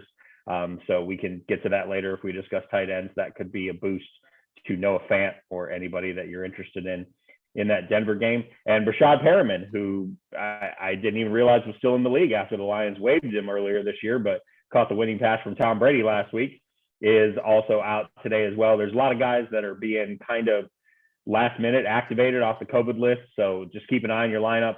Odell Beckham Jr., Darrell Henderson. I know that game was moved out a few days, but just keep an eye on, really Schefter and also Woj, who's just been COVID central for all sports lately. Just keep an eye on their Twitter feeds because they seem to be updating as guys get added to the list or get removed from it. We've got one coming in right now. Zach Ertz or Kyle Pitts? Steven, what say you? I'm going Zach Ertz today. Just Pitts has been shut down all year. I don't like the matchup there. I think Ertz gets in the. Anyone disagree with that one? I don't. No. Okay. Especially with Hopkins out, there's no calculus. Yeah, exactly. And we talked about this game earlier. I think Detroit has a very good chance of covering the spread, but that doesn't mean that Zach Ertz isn't going to get his opportunities. I still see it a fairly high scoring ball game. And man, you hate benching Pitts because if you drafted him, you drafted him high. But if you've got Ertz, he's probably the better play. It does look like Ertz is going to play. So there we go with that. Okay, let's go ahead and get the cold and bold predictions. Steven, what say you? Well, it is the year 2021. I don't know if anybody's been paying attention to basketball last night, but we had Kemba Walker, the Knicks put him out of the rotation for almost a month. He comes back last night, drops 30 points. And we have Urban Meyer gone from Jacksonville. All of the attention is on James Robinson today. But, Sean, I'm pretty sure you're pretty used to these by now. We have not seen a Marvin Jones game in this year, this year yet. I just got a feeling that they're going to open that offense up a little bit. All the attention's going to be on James Robinson. And Marvin Jones is going to be coming down like Santa Claus to drop everybody a 10 catch, 200-yard, 2-touchdown game. It is just one of those that there's no numbers to back that up. This is just we see it every single year when you least expect it. And especially with all the craziness going on, it would not surprise me one bit. I am rocking a lot of Marvin Jones in DFS today. I'm not sure. I don't have that price offhand, but I believe it is sub 5,400. I think closer to 5,000. Great price, great upside. I love the matchup there. Okay. Cold prediction. So like we should see some Tyler Huntley today in Baltimore, and everyone seems to be loading up on Aaron Rodgers and the Packers offense. However, I am just not. I definitely see the upside, but that Baltimore defense is a lot better than people give it credit for, and they can get after the quarterback. They are missing some people in the secondary today, so Devontae Adams should definitely get his, but I am not expecting a 3 to 4 touchdown performance out of Rodgers today. Sean, what say you? Yeah, my bold is something I can't even, it's not great odds. It's only minus 105, but I considered making this my lock, but I like to pick games. Ryan Tannehill's over under for total rushing yards is 12.5. Maybe Vegas hasn't watched enough Titans games, but they love to boot action him, and he will take off. I mean, he might have that in the first 2 drives. So that's a bold for me. I mean, if you can get that, it's on Caesars right now. 12.5 yards is the over under. I don't see any scenario. I mean, Tannehill drives me crazy at times, having to watch a lot of Titans games. But man, is he reliable as a scrambler, and he will make things happen. I think that's a very underrated part of his game. My cold prediction today is I really, really don't like how many points the Cowboys are getting in New York. I know the Giants are banged up. I know they're starting Mike Glennon, but that's a proud defense that I don't think is going to allow themselves to get blown out. And the Cowboys offense has looked really suspect, even when everybody's been on the field the last 6 weeks. So I don't have enough spinal column to take it as my lock, but at 11.5 is just bonkers to me for that game, because it's a division game. These teams hate each other. So I'm going to throw a crazy one at y'all real quick. So in the league that we were just talking about, Steven, I am going up against Vilmo. He had Taylor last night, right? Okay. So I wake up, I'm down 40-0, right? I'm projected to lose by 40 points right now. And I'm thinking about doing something crazy and outside the box, and this may sound nuts, but here are my receivers. I've got Deebo Samuel, Diggs, Brandon Cooks, Devontae Smith, and we'll just cut it off there. My running backs, I've got Cordero Patterson, I've got Chubb, I've got Barkley. I'm seriously thinking about benching Stephon Diggs for Deebo Samuel and Brandon Cooks, which I believe is going to be a shootout today. Put Chubb and Patterson as my running backs and Barkley as my flex, and sitting Diggs, who's going up against the 29th ranked defense. Now, that's not crazy at all. I know that's not crazy at all. That's not crazy at all. Yeah, it's definitely not. I mean, like, my only worry here about Deebo is that he's going to be like I'm not expecting as big of a game, because without Elijah Mitchell, like I couldn't get the name off my tongue. Basically, Deebo serves as the default running back, and that takes away some of the PPR upside. I still love the touchdown potential. He's going to have the ball in his hands a bunch, but you're still going to be losing those few extra points from Deebo. Yeah, and I think that's my biggest question is, do I bench Deebo or do I bench Diggs? Because Barkley, I think they're going to lean on him quite a bit.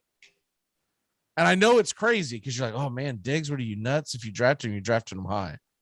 It's not that crazy. Matthew Berry did a piece on Diggs this week. Like 60% of his points are in 4 games. Yeah, I'm looking at his stat line. Like, yeah, it's true. I would say just about the only receiver I'd bench Deebo for is Kupp at this point. Honestly, there's not many receivers I'd think about benching Deebo for. So would you start Cooks over Diggs, considering that they're in Jacksonville? And Carolina's Cooks and Diggs are a different one. Carolina's the 29th ranked defense against wide receivers. I can't trust Davis Mills to get Cooks the ball consistently. He was a QB5 last week in fantasy. He's been in the top 5 twice. I don't think Houston's. He had 100 yards last week. He had 100 yards, 8 receptions last week against Seattle, and Seattle's got a pretty good pass defense. Better than one of the worst defenses in the league this year. It's still better than Jacksonville. It's just the only thing with Cooks. You take out. He started the year off with basically 20 points in the first 3 games, and it's been. He hasn't topped 100 yards. He had 100 yards last week, but it's been 5 catches for about 50 yards most of the season, and that's not winning you anything. Yeah, I just don't like how inconsistent he's been. And I know Diggs hasn't been the face of consistency in fantasy this year, but I trust him a little bit more than I do Cooks. Here's the other thing. It's 28 degrees with a 10-mile-an-hour wind in Buffalo. That's an impact. If everything was even, I probably wouldn't even think about this, but I'm seriously considering it. I mean, I guess I could bench Barkley for Diggs, but then I think I'm screwing myself. I mean, it basically comes down to, do you think Cooks is going to have a ceiling game today? I think he is. Then you start him. Yeah. That's the answer. And also, if you just go off and I know it's pretty generic, but the game day decision, you can go on Yahoo and hit on your desktop. Debo and Cooks both have 5 stars. Diggs has a 3-star. What's really tempting is benching Barkley for Devontae Smith and say, let's roll and see if he can, but I'm a little concerned that game even gets played. So that would be the ripper. I only need 3 points. I've had such a good week. Wah, wah, wah. The game's canceled. Shut him up. All right. Anyways, we'll move on. I've been thinking about this all morning. I'm seriously considering doing it. Bobby, real quick, you're a Colton Bolds. Yeah, my bold predictions. I like the Dolphins' offense a lot today. Pretty much anybody in that passing game. Mostly Gesicki and Miles Gaskin as well. I think they're gonna have big games, but I also like Tua at quarterback for a budget quarterback. I got him in my lineup today. I got James Robinson as well. With Urban being gone, I think he's gonna have a big day. I really think the entire Jaguars offense will. I like the Marvin Jones prediction a lot. I also think James Robinson is gonna have a big day. I like that a lot. And then the Steelers passing game as well. It's gonna be a weak Titans secondary they're going up against, and I think it's gonna be a close game throughout most of it at least. So I like the Steelers pass catchers today. I think Ben might have a solid game. My cold predictions are Chuba Hubbard. He's been losing snaps to Amir Abdullah a little bit, and he's going up against a really tough Bills run defense. And as you alluded to, the weather is not exactly in their favor in Buffalo today. So I don't like Hubbard much at all. Jamar Chase, he's been playing a little bit iffy lately. He's going up against a tough matchup in Surtain today, a rookie matchup, but I think Surtain gets the best of him today, and I don't like Jamar Chase too much. Another cold prediction, the Jets running back core. You got Michael Carter. He's coming back today, and I think that's going to take a lot of shine away from the running backs who've been getting some numbers the past few weeks while he's been out. So you got that, but this is Carter's first game back from being on IR, so he might be a little bit slow. So I'm just kind of shying away from pretty much the entirety of the Jets running backs today. All right, let's go ahead and do the team build. Sean and Steven, we'll do our individual ones after that, okay? Whose turn is it to go first on the team? Bobby. Okay, Bobby. Where are you going on your on the double pick on the team build? Gotcha. Well, normally we go with a QB and a wide receiver typically, but I'm gonna go QB tight end. I'll go with Tua and Gesicki today, both against the Jets. It'll save money for one, but I also like both matchups a lot. Again, with Waddle being out, I think Gesicki will catch a lot of passes today, and this is a bad Jets defense, so I see both of those guys putting up a lot of points, and it'll save us money. Okay. Sean, go next. Okay. I'm going to grab us our first wide receiver, and I don't usually do this, but I'm going to shop at the tippy top of the shopping cart and supermarket sweep, and I'm grabbing Devontae Adams at 8,900. Baltimore is down to, I think it's 4th corner in its CB1 spot. Marlon Humphrey's out for the year. I don't see any scenario where he doesn't have one of those Adams games, like 9 for 150 and 2 touchdowns today. I just don't see how it's not possible. Steven, what say you? Well, I'm going to continue the trend of minus Sean, saving a little bit of money here. I'm going to go James Robinson at 5,400. I think everything has been said. No Carlos Hyde. They're at home. No Urban Meyer. No Urban Meyer. I mean, I'm finding it very hard to believe that James Robinson does not end up in the optimal lineup today. All right, I'm gonna go with since if this is a standard format, I would be going with Devontae Foreman. I think instead I'm gonna grab Chase Edmonds at 5,100. He is ready to roll, and I think he's gonna have a pretty good day, especially when you consider the PPR format that you get in these DFS lineups. I like him a lot today, and I really like that price as well. So, Bobby, it's back to you. average of 49.75, and we got two wide receivers, a flex and a D.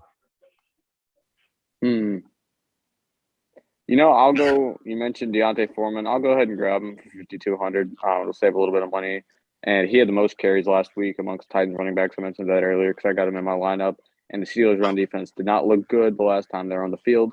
So I like Deontay Foreman. Hopefully he can get in the end zone today and be worth the 5,200. All right, Sean.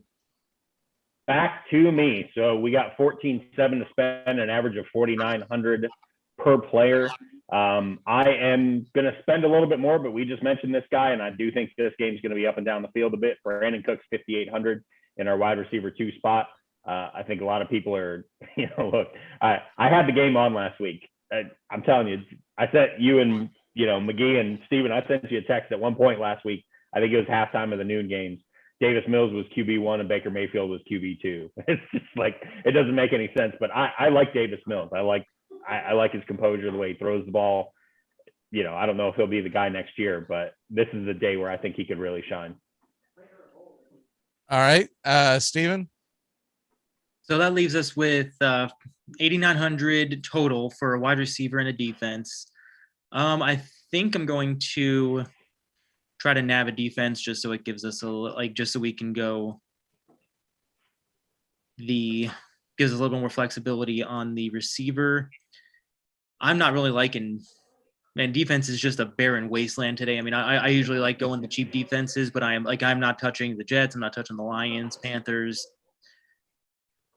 I have a little bit of interest in the Ravens, but I'm going to pass for now. I'm going to go with the Broncos at 2,900.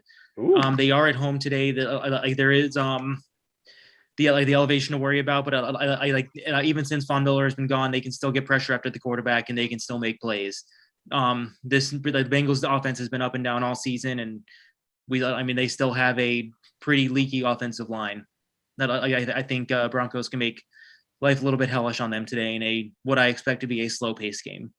And their right tackle, Riley Reef, former Lion, is questionable and like a game-time decision. So if he doesn't play, that gets even more dicey. That's not a bad one. All right, you're big on Marvin Jones this week, right? Yep. Go ahead and grab him as our third wide receiver. That's going to give us $1,400 to go play with if we want to upgrade somewhere. And I'm open to any options. So anyone that sees anything that they're like, man, we could really go get this guy, fire away, because we got $1,400 to play with. And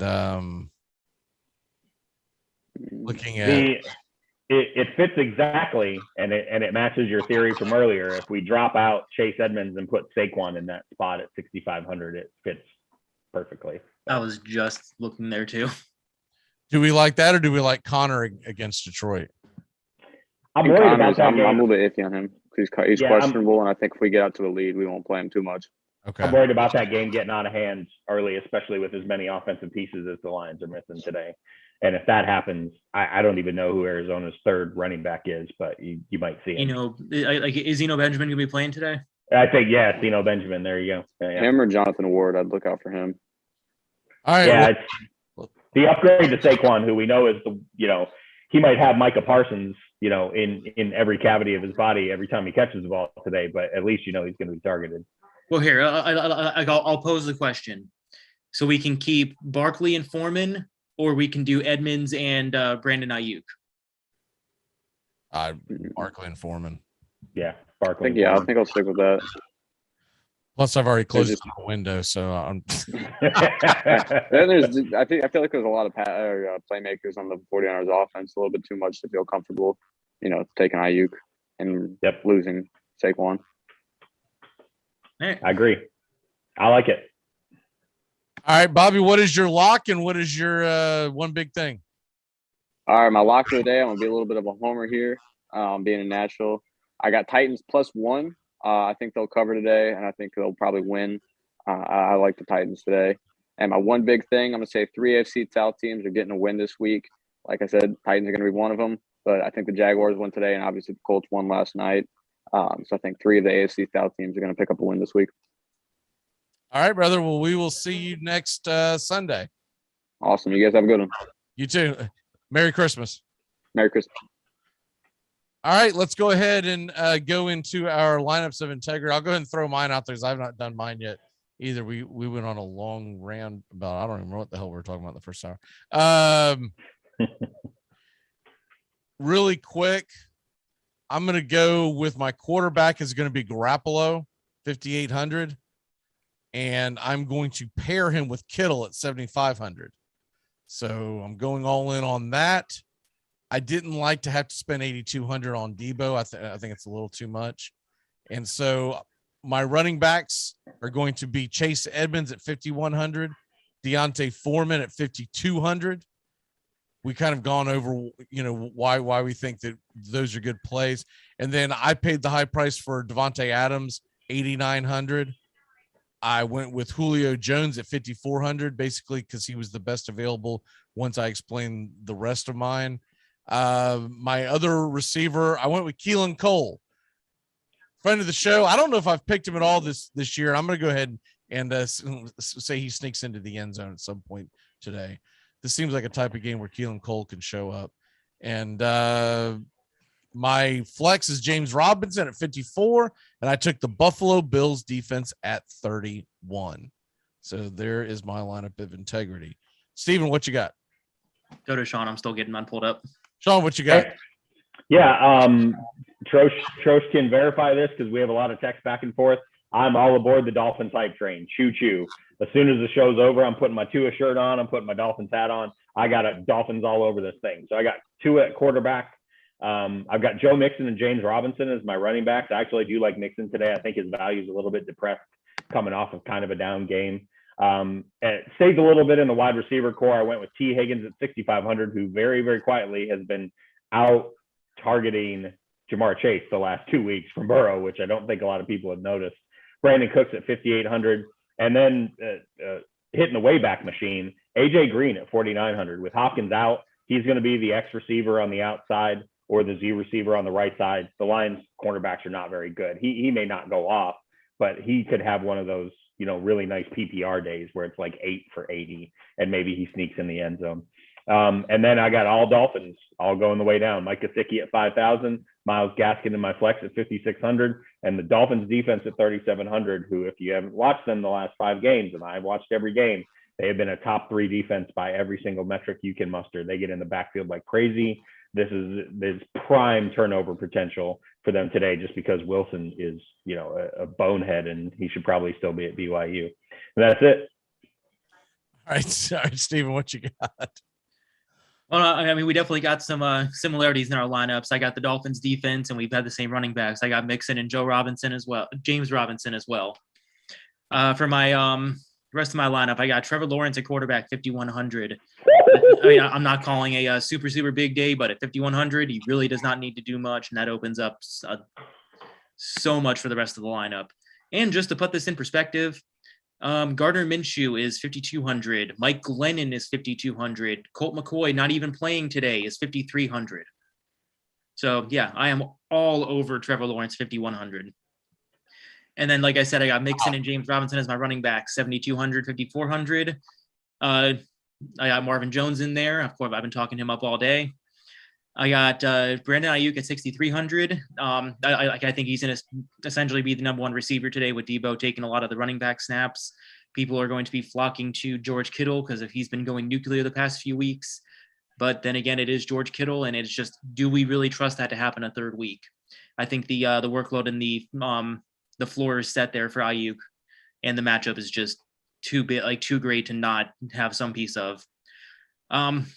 My last receiver, I went Devontae Parker at 4,300. Once again, he'll be acting as the number 1 with Jalen Waddle out. I love the upside there, especially at the price. Tight end, I went Mark Andrews, 6,400. That's a little pivot off of George Kittle. And if people weren't watching that Baltimore game last week, Tyler Huntley threw about every single pass Mark Andrews' way. I think there is a lot of upside today, and I don't think many people are going to be paying attention to the Ravens skill players today. My flex is Cordero Patterson at 6,900, some correlation with Brandon Ayuk. They're going to need some score some points today, and he's their best player on offense. And like I said before, Dolphins defense at 3,700.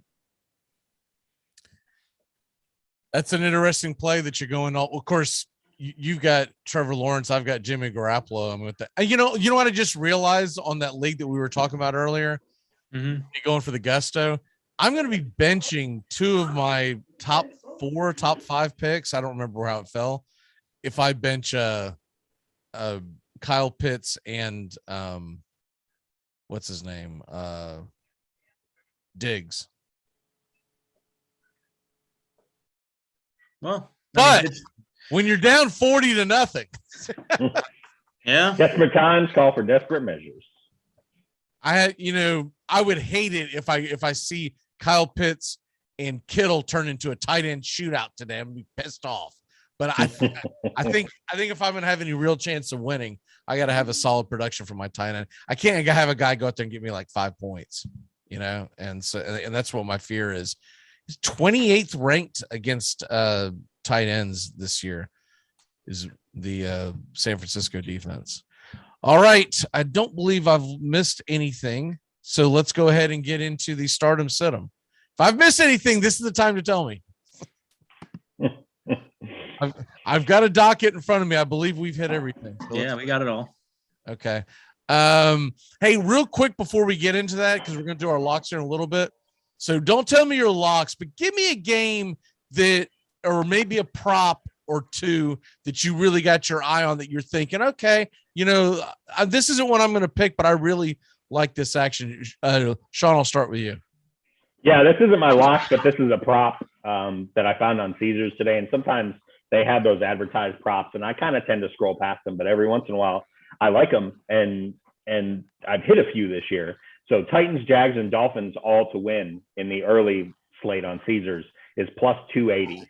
So, I mean, I threw $10 at that. It'll win 30. That all 3 of those teams could win today. I mean, the Dolphins and Titans, I think are, in my mind anyways, are prohibitive favorites. So you're really just hoping the Jaguars can beat the Texans. And look, the boost of just not having Bozo, with the hand claw, in the bar on the sideline, ticking everybody off could be enough to beat the Texans. And I'll get to my lock because my lock is also in that game. But I really like that game as potential today. I think people are sleeping on the upside of getting someone like that off the sidelines and out of your building. And Darrell Bevell was the interim for Matt Patricia last year. He's not going to reinvent the wheel, but he's a quality offensive coordinator. And I think he's been held down by Bozo with the crab claw, who's no longer there. Old leg kicker, MD. Yep. Old leg kicker, and I didn't know she was sitting on my hand. God, I hate him so much. I hate him. So glad he's gone. Please show up on Fox again on TV so we can roast you, you big dumb idiot. Man, he's toxic. Do you think they would even think about it? I don't think anybody. No. He's what he hates. He's persona non grata for a while, anyways. I mean, we'll see. But we have a very someone's stupid enough. Yeah, we have goldfish brains. Someone's stupid enough to hire him. I just don't think it'll be anytime soon. I think a college team is going to go after him. Maybe not this coming year, but maybe the following year after that. Let that whole Oregon experiment fall flat on its face. Yeah, they'll be backing up that Brinks truck. Steven, what about you?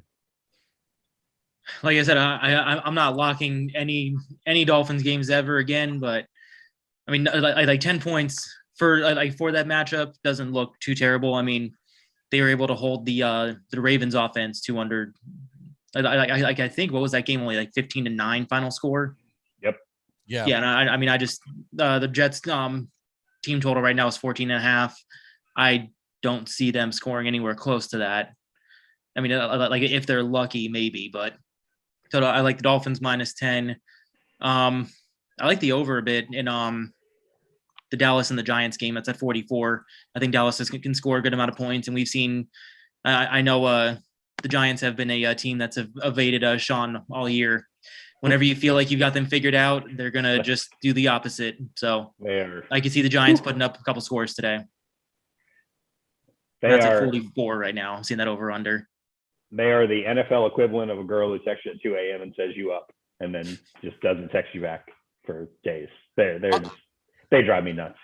I'm going to echo what I had originally said. Of course, Tones grabbed the pick before I could pick, but I'm going to say it again. I think Jacksonville, Houston's going to hit that over. I mean, 40. I mean, are you kidding me? 40. I have this feeling.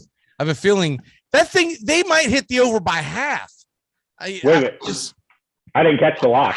Somebody took that already? Oh. Yeah. Oh, that was mine. Yeah. Okay. I got backups. That sucks. Yeah. Yeah. That's what sucks about us going last. We always get the bottom of the barrel. We always get the bottom of the barrel, but yeah, he took the lock. But I'm just going to echo it. I think it's a really good play. I think if you can get it, it's a really good play. And I just realized that I've pushed myself into a corner on something, so I'm going to be doing double duty over here. You ever look at something and go, oh, I've got no answer for this. I have obviously just ignored because the team's on a bye. Never mind. I was like, I've got no quarterback to play. What the hell am I going to do? Never mind. The team's on a bye. Okay. So there you go. All right. I was really starting to bug out over here. All right. Is this the team? Oh, I didn't make the playoffs in that league. That's why. Okay. To hell with that team then. All right. Man.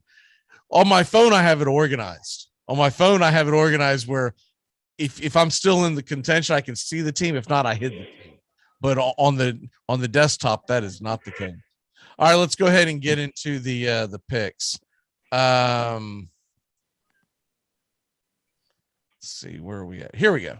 In the wrong window. All right, here we go. Got to pick two of these. This is a half-point PPR. Fournette, Chase, Jones, Mixons, and Evans. We'll start it with Steven.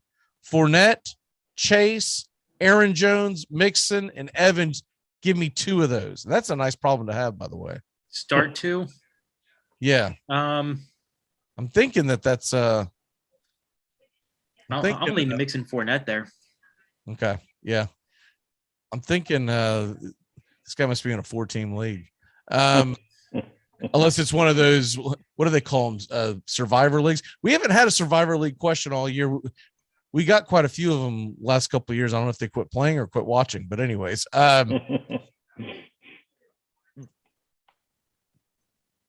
St. Brown, Cooks, or Gage, Sean. Cooks is the obvious answer if you can only pick one. I will say, don't sleep on Amon-Ra St. Brown. Goff has been targeting him a lot more the last 3 weeks. And if they are behind early, which is highly likely in that game, Goff's gonna go Super Saiyan Goff like he did in the Vikings game and just start chucking it all over the place. And Brown could be a really good PPR recipient today. So don't sleep on Amon at all. He's arguably our best receiver right now. Steven, Justin Fields or Jalen Hurts? Fields or Jalen Hurts. I'm going to go Fields solely because they're not expecting Hurts to even play this week. I guess we won't realistically know because Fields plays on Monday and Hurts plays on Tuesday. So unless we hear something definitive. Okay, I got you. And I like last I had saw is if the game was being played today, Minshew was starting. Yep. Need a wide receiver, a running back, and a flex, Sean, out of these. Moss, Duke Johnson, Dearness Johnson, Thielen, Gallup, LaVisca, Shepard, and MVS. So you need a running back, and the running backs are Moss, Duke, and Dearness. Moss. Okay. And you're not taking any of those as the flex. So give me the receivers again, because your flex is gonna come out of that pack of receivers. So the receivers are Thielen, which we don't know if he's going to play or not, but we'll just assume that he plays. But my guess is he's not going to play. Gallup, LaVisca Chenault, Shepard, or MVS. In that scenario, I would go Gallup and LaVisca Chenault. As crazy as that sounds, I like their matchups better than the other three options.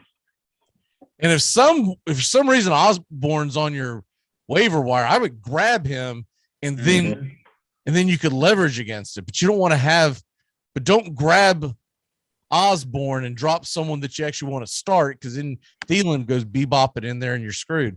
All right, let me see here. That one's way too complicated. I know it's playoffs, y'all, but I can't start your entire lineup for you. Here we go, Steven.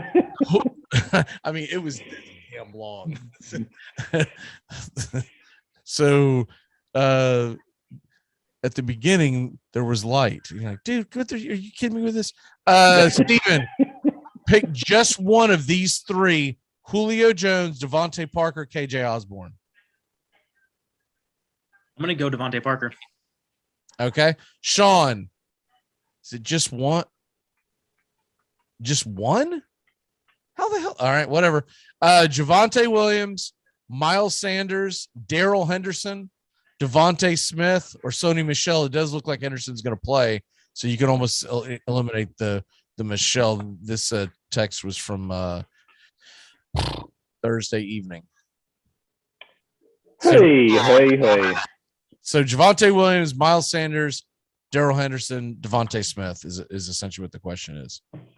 Yeah, that's a tough one. It's really down to Henderson or Javonte Williams for me.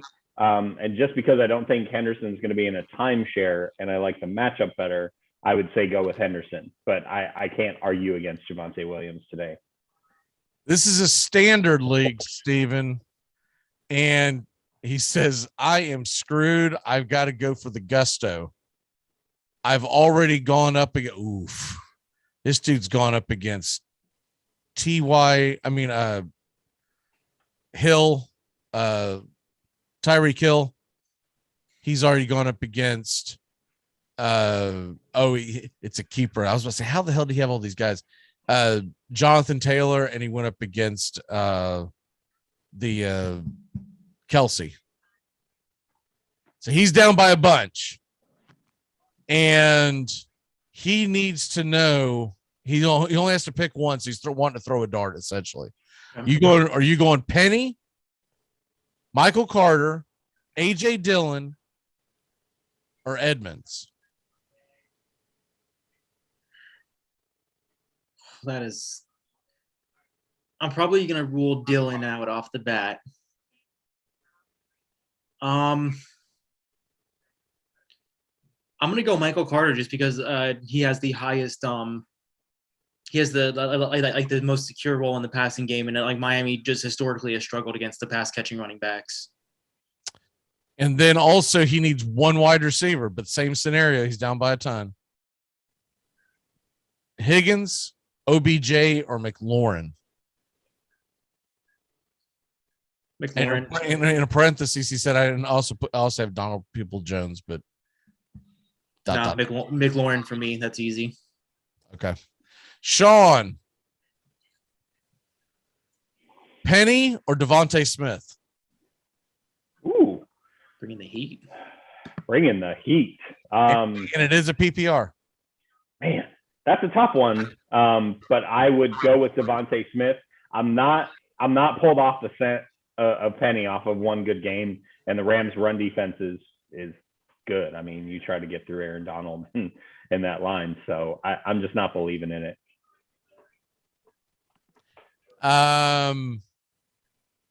Steven, full point PPR, Abdullah or Jordan Howard?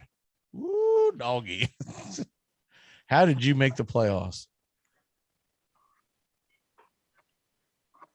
Abdullah. I'd see what's on the waiver wire. So Abdullah's your answer. It almost sounded like a question. Yeah, honestly, I don't even know if Jordan Howard will be on the field whenever they play. What is it, Tuesday? Tuesday. Yeah. I we don't even know if he'll be playing. Right. Sean, yeah, you could always drop Abdullah and try to pick up someone who's also playing on Tuesday and just kind of see what the hell happens. I don't know, man. I believe Miles Sanders is going to play. So that's going to be a tough one. Yeah, I mean, like if Sanders is in, I don't want any part of Jordan Howard. He ends up as like fourth in the pecking order at best. Right. Sean, you got Darrell Henderson or Rashad Penny, full point PPR?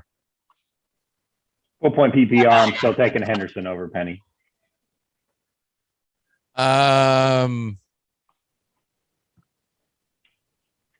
Zeke or Michael Carter? Wow. Steven. Oh, okay. I'm gonna go Michael Carter. I was telling Brian a little bit about this. From what I've been seeing, Zeke is still not fully healthy, and this is not a game that they do need to win it, but this is not one where they need to exert full effort to win it, to win. I think they actually might lose this game, to be perfectly honest with you. It's just 2 weeks in a row. They're going on the East Coast. Yeah, my point is they don't need Zeke to win that. And I think they're I'll say this. No, why not give Jake Fromm a chance and to see what he can do? Because Glennon's terrible. Awful. So I'm pretty sure we already know how bad Jake Fromm is. I believe Sean mentioned this guy earlier. Zach Moss he is a healthy scratch today. Wow. So don't remember where that was, but Benjamin is out too. He's not playing. So it looks like we got the Connor and Chase Edmonds show. Connor and Edmonds. But going back to my previous point, I like the upside of Michael Carter today. I think if anything, Tony Pollard's going to be leading the backfield. I'm perfectly fine fading Zeke and going Carter. Sean, are you going with Taysom Hill or Kirk Cousins today? I'm going to go with Kirk just because I believe in it more.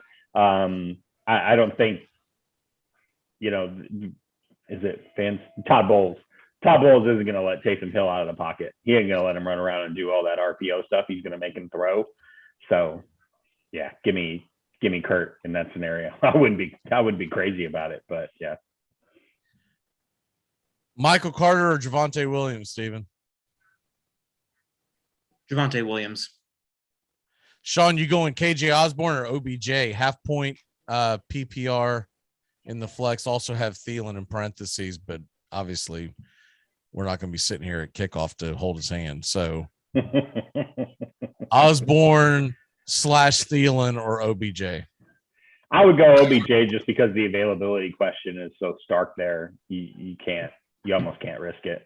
I don't think Thielen's going to play, to be perfectly honest with you. No, I don't think he is either. I mean, that was a pretty significant injury. He's only missed one game. I don't see how he's going to be ready all of a sudden, just over a week from almost 2 weeks from the injury. Yeah. Steven, OBJ, McLaurin, or Kirk? Still giving McLaurin there. He's a target hog, and that is a must-win game for them. Devontae Parker or DJ Moore, Sean? Devontae Parker.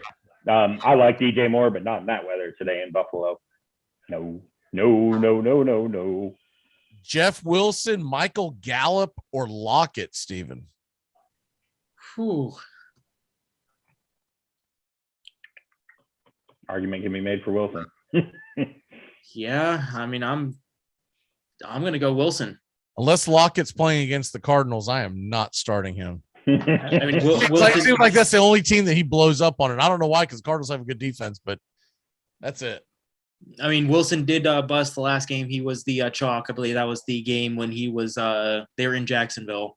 Only ended up with 5 or 6 points, but he should have a stronghold on this backfield, and definitely I think we get at least one touchdown out of him today. Here's an intriguing one. Sean, Foreman or Carter? Foreman. Carter's an interesting play, but I would go Foreman there. Okay, this is goofy. This guy's asking Henderson or Michelle. Well, if Henderson's healthy, you got to start Henderson. From all I've been seeing out there is they're going to be going pretty run heavy when they have both of them, and Michelle is not going away. He's not going away, but I think Henderson's their guy. Henderson's the workhorse. When they're both healthy, right?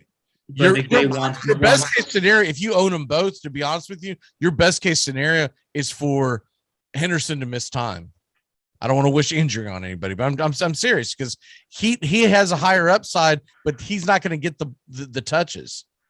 He definitely has a higher upside, but Sean McVay, as much as he loves him, he wants to keep him healthy, and they are not going to risk getting him hurt now, right ahead of the playoffs.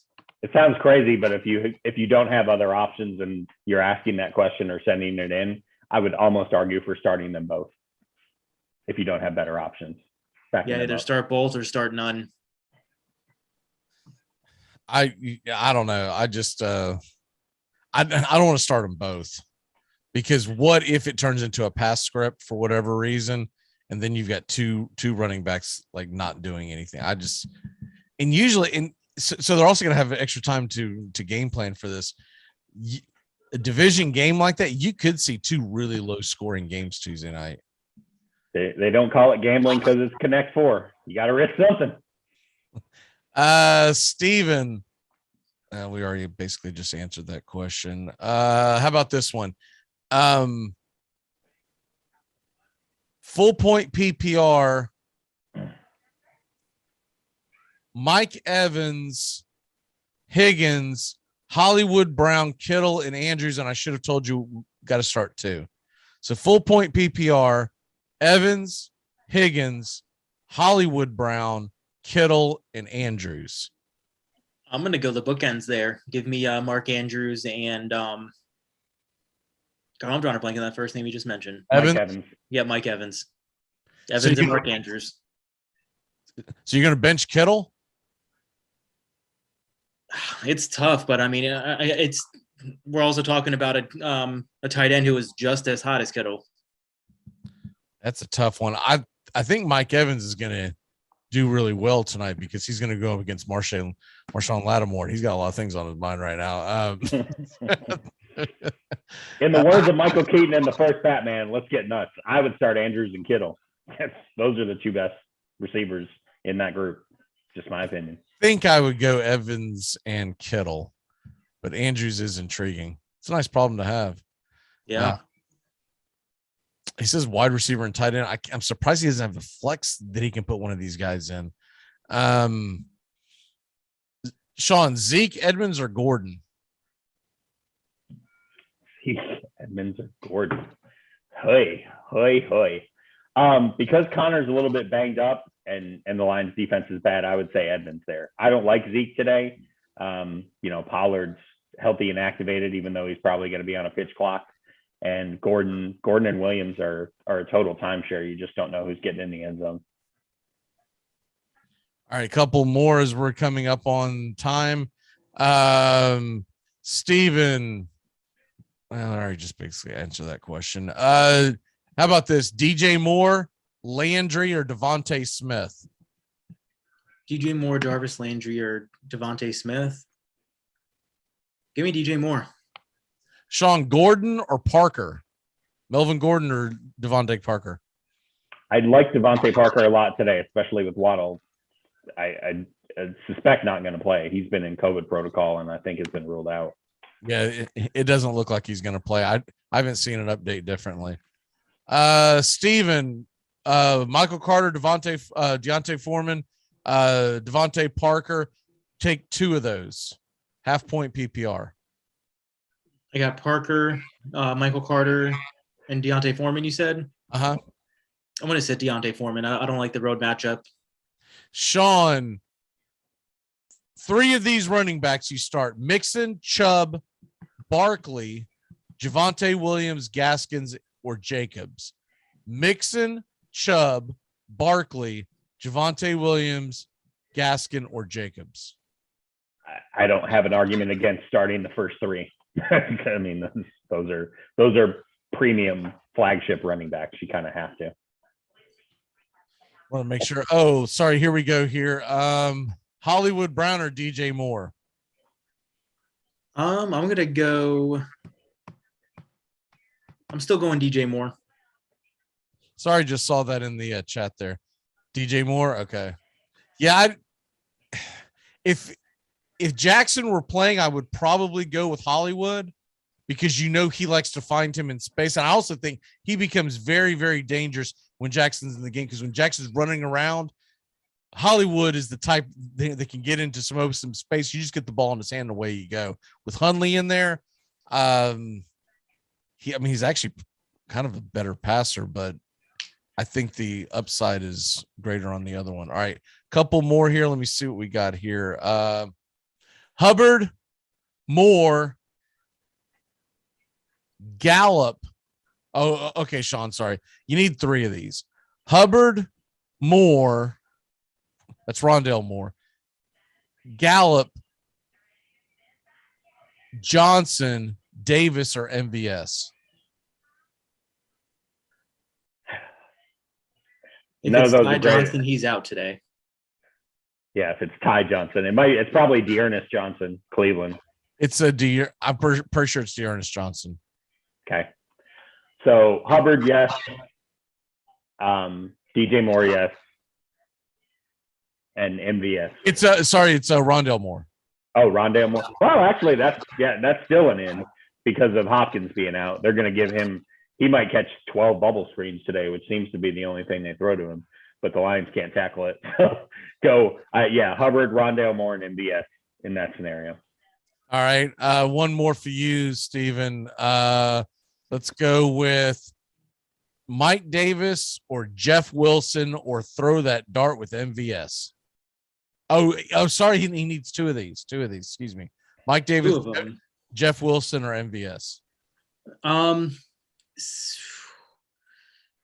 Jeff Wilson is 100% starting there for me. He's got the workload. I mean, he's got the full workload. I'm going to go Mike Davis. He's surprisingly been a very constant part of this offense all season, and I just don't think this is a MVS pop week. All right, Sean, last one for you. Bateman or Peoples-Jones? That's an interesting one because DPJ Wolverine has been targeted a bit more by Baker, but given that Huntley's in there, I'm going to say Bateman. Okay, all aboard the Bateman train.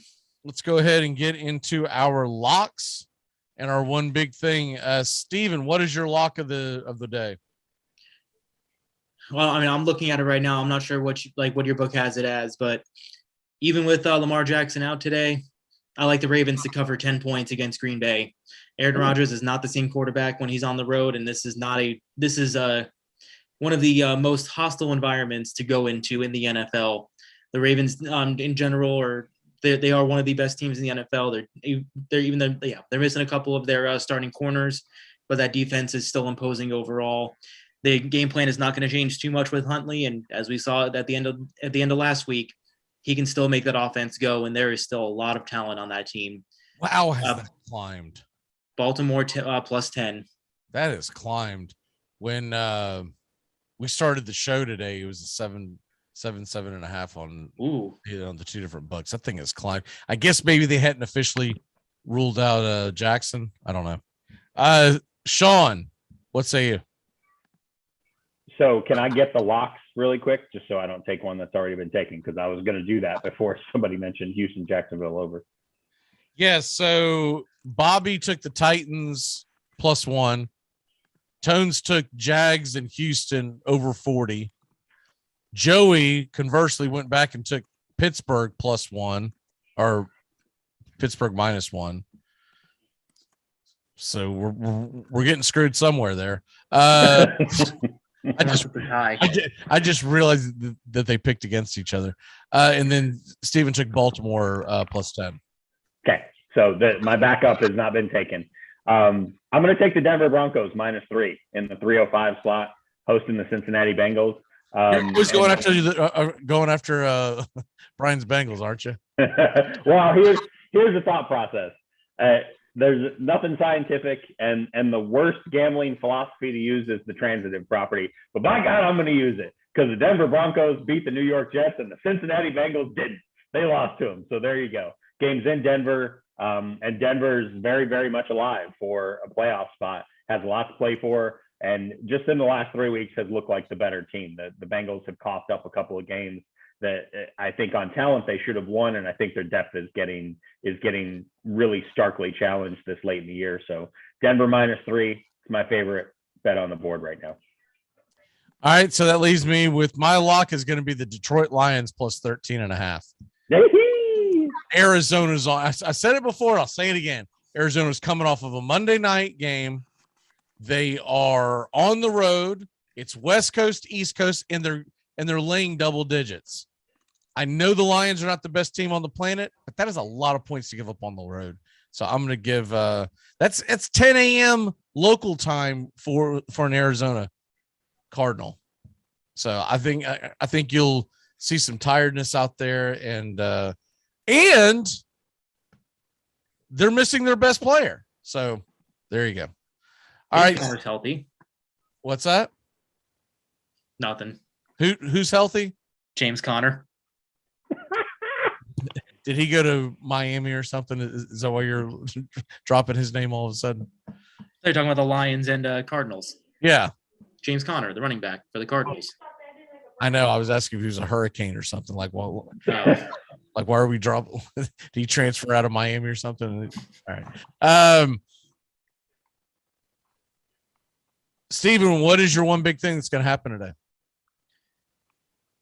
Well, I mean, my lock is the Ravens plus 10. I think they're going to pull out the upset today against Green Bay and just make this AFC playoff race even crazier than it already is. Oh, wow. By the way, you NBA fans out there, AD is MCL 4 weeks, and Kevin Durant and Kyrie Irving as quickly as he comes in, he's entering the COVID-19 protocols. So there you go. How long before LeBron James shuts it down for the season and blames it on COVID uncertainty? I give it 20 days. Oh God, there were basically 2 G League games last night, and I'm covering DFS for NBA. Yeah, we haven't talked about it much on the show, and I don't want to get McGee riled up, but at some point we've got to start differentiating between COVID positive, asymptomatics, and COVID infections that are high risk. Well, that's if you're just going to take everybody out, the NFL has jumped on that gun with NFL's on it first, which is not thought of as the most progressive sports league by far. In the NHL, is just like, we're going to do the 1980s. You test positive, or right. Been anywhere near anyone who's test positive, you just can't play for 3 weeks. It's like, are you sweating? Shut it down, dude. I was just out there on the ice. Shut it down. Shut it down. No, right. Stadium. One thing I will say is like the most impressive thing in the past 2 years. The Seahawks, since the beginning of 2020, still have not had a positive COVID test. Oh, you just doomed the hell out of that Tuesday game. That game's getting canceled. We're all screwed. Thanks a lot, Steven.